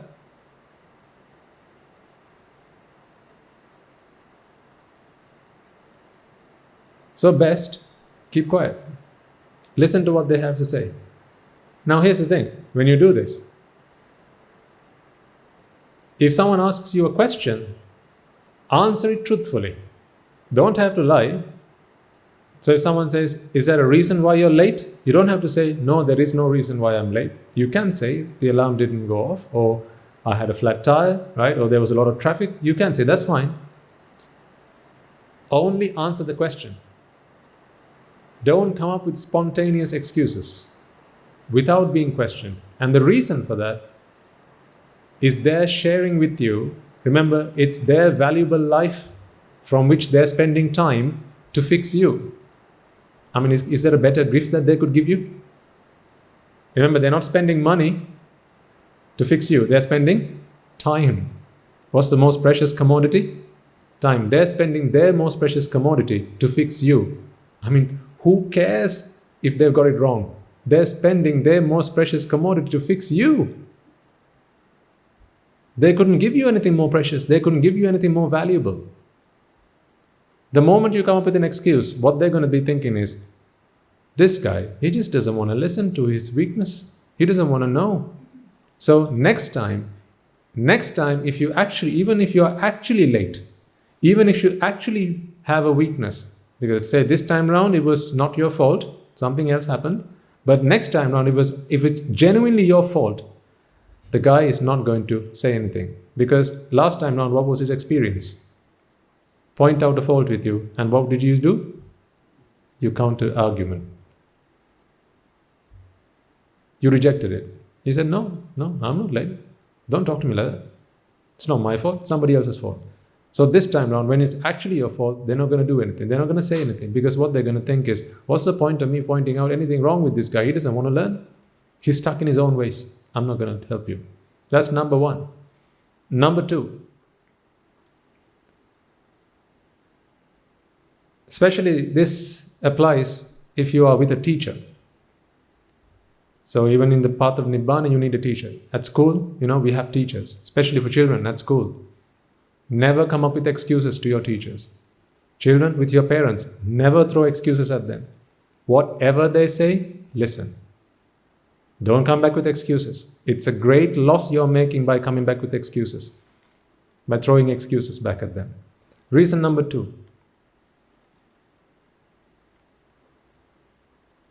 Your teacher is testing if you have the guts, if you have the courage to stomach when someone points out a fault which you don't really have. It's a test. And by throwing counter-arguments, you're failing the test. If you're on the path to Nibbana, right, you must be able to bear blame even when it's not your fault. Because someone says something's wrong with you, you know fully well, no, I'm right. You know fully well that you're right. But if you can't simply keep quiet and listen to what they're saying, if you feel the urge to come back with an argument and show them that they're wrong instead, well, you're a long way away from Nibbana. So your teacher is actually testing you. Can you stomach it when someone blames you for something that is not your fault? Your teacher is testing you. So don't come back with a counter-argument. And finally, number three. It may be that actually your teacher got it wrong. It may actually be that your mother is blaming you for something that is not your fault. It may be that your class teacher is blaming you for something that is not your fault. Best advice I can give you, shut up and listen to what they have to say. And once they have said their bit, say, thank you, I'm sorry to have hurt your feelings, and walk away. Let me explain to you why. One day, the person who blamed you is going to realize that it wasn't your fault in the first place.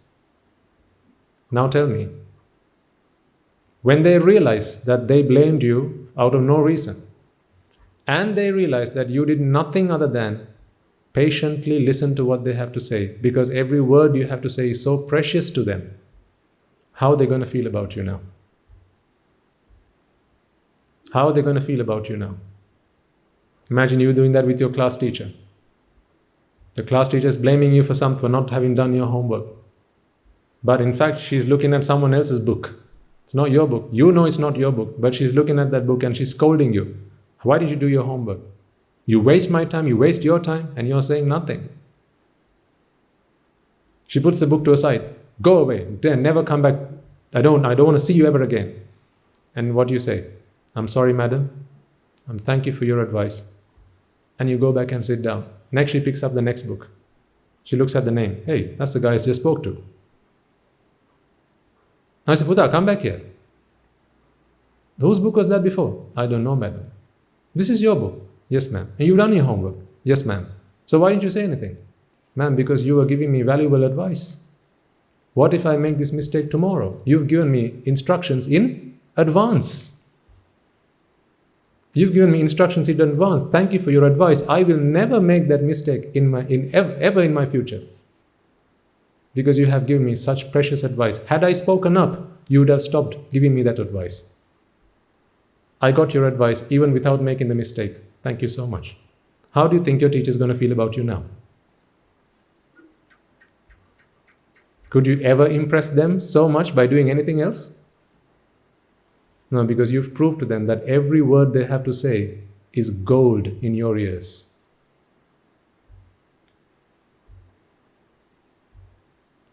So this is some advice I shared with our young monks over the last couple of weeks or so. So I thought I'll share it with you, particularly because we have a lot of young listeners here as well as listening online.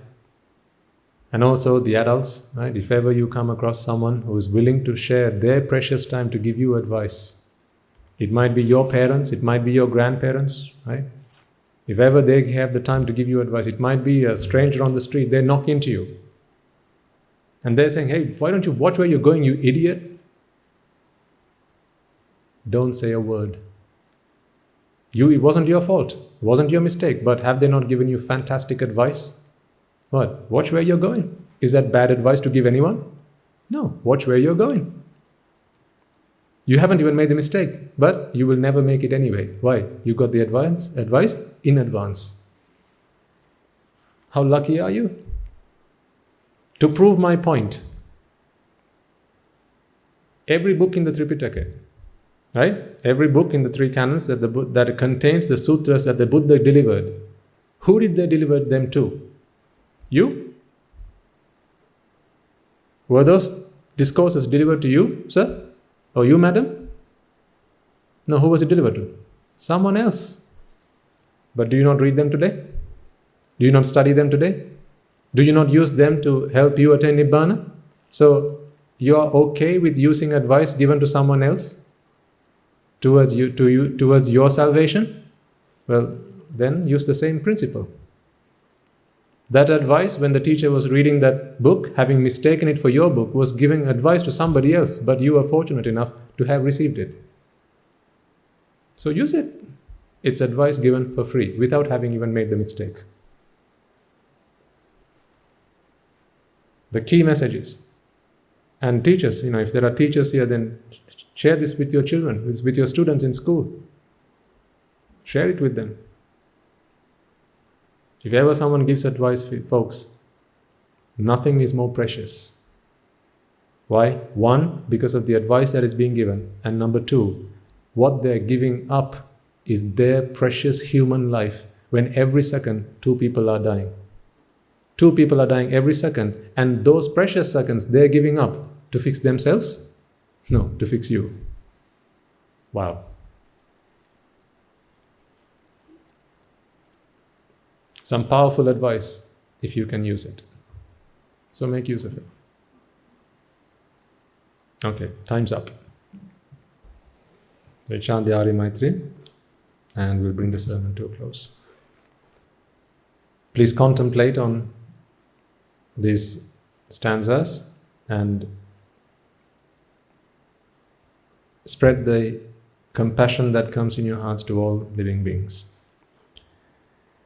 May I and all beings in all worlds be freed from the fire of birth, freed from the fire of decay, freed from the fire of illness, freed from the fire of death, freed from the fire of sorrow, freed from the fire of lamentation, healed with the ultimate bliss of Nibbana, healed with the ultimate bliss of Nibbana, healed with the ultimate bliss of Nibbana. May I and all beings in all worlds be freed from the fire of suffering, freed from the fire of discontentment, freed from the fire of exhaustion, freed from the fire of disappointment, freed from the fire of clinging on to the five aggregates, healed with the ultimate bliss of Nibbana, healed with the ultimate bliss of Nibbana, healed with the ultimate bliss of Nibbana.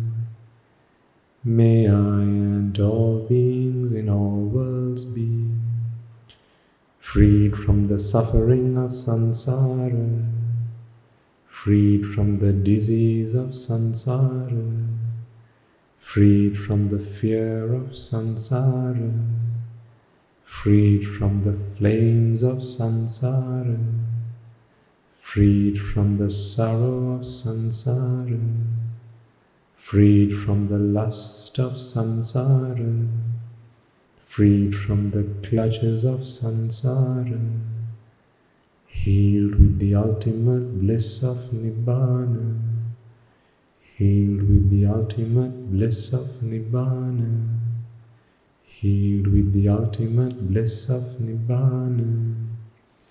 The karma worlds are in despair. May I and all beings be freed from the karma worlds. The rupa worlds are in despair. May I and all beings be freed from the rupa worlds. The arupa worlds are in despair. May I and all beings be freed from the arupa worlds. All worlds are in despair. May I and all beings be freed from all the worlds. Nibbana is the only salvation.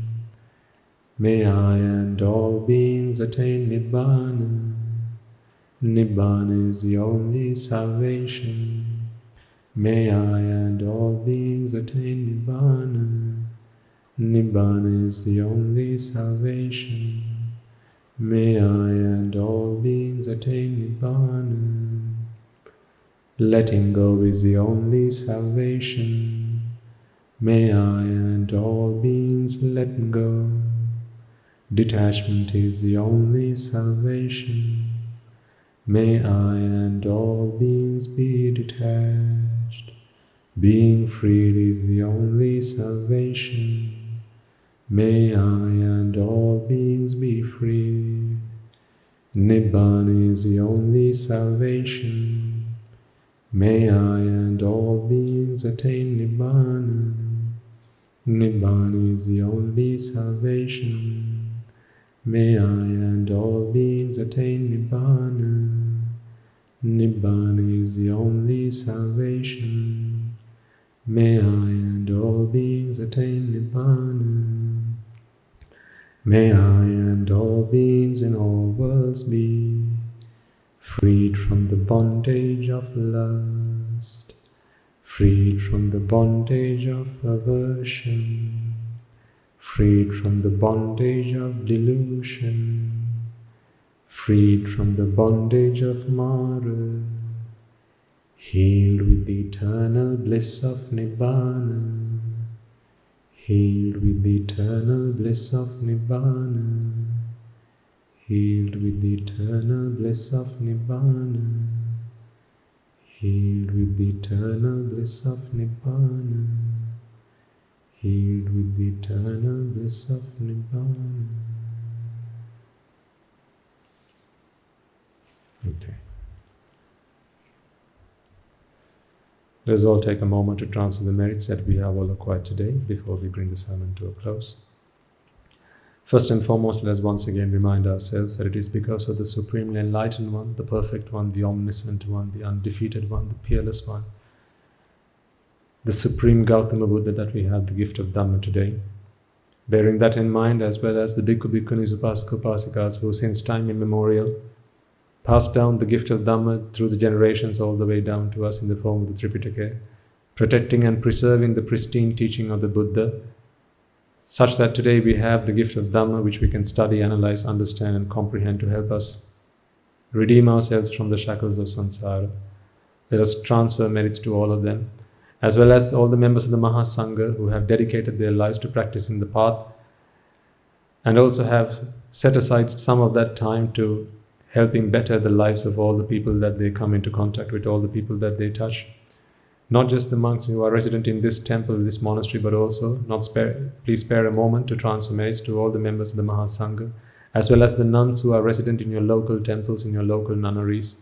It is they who have always been by your side, come rain or shine, come rain or storm, through the dark times and the good times. They have always been by your side to help you, to assist you, to help you become better people, to help your children, provide them with Dhamma, education and so on and so forth.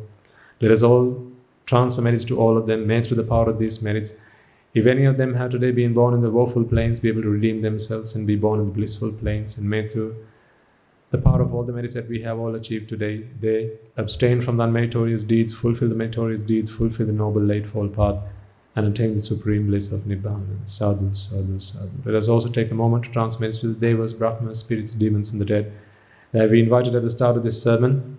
Wherever they may be in these 10,000 world systems, may they have joined us, may they rejoice in the merits that we have all acquired today through this meritorious deed. May these merits help them to redeem themselves from the woeful planes, if any of them have been born in such states. And having been born in the blissful planes, may they all be able to rejoice in the merits that we have all acquired today. May they abstain from the unmeritorious deeds, fulfill the meritorious deeds, fulfill the noble eightfold path, and attain the supreme bliss of Nibbana. Sadhu, sadhu, sadhu.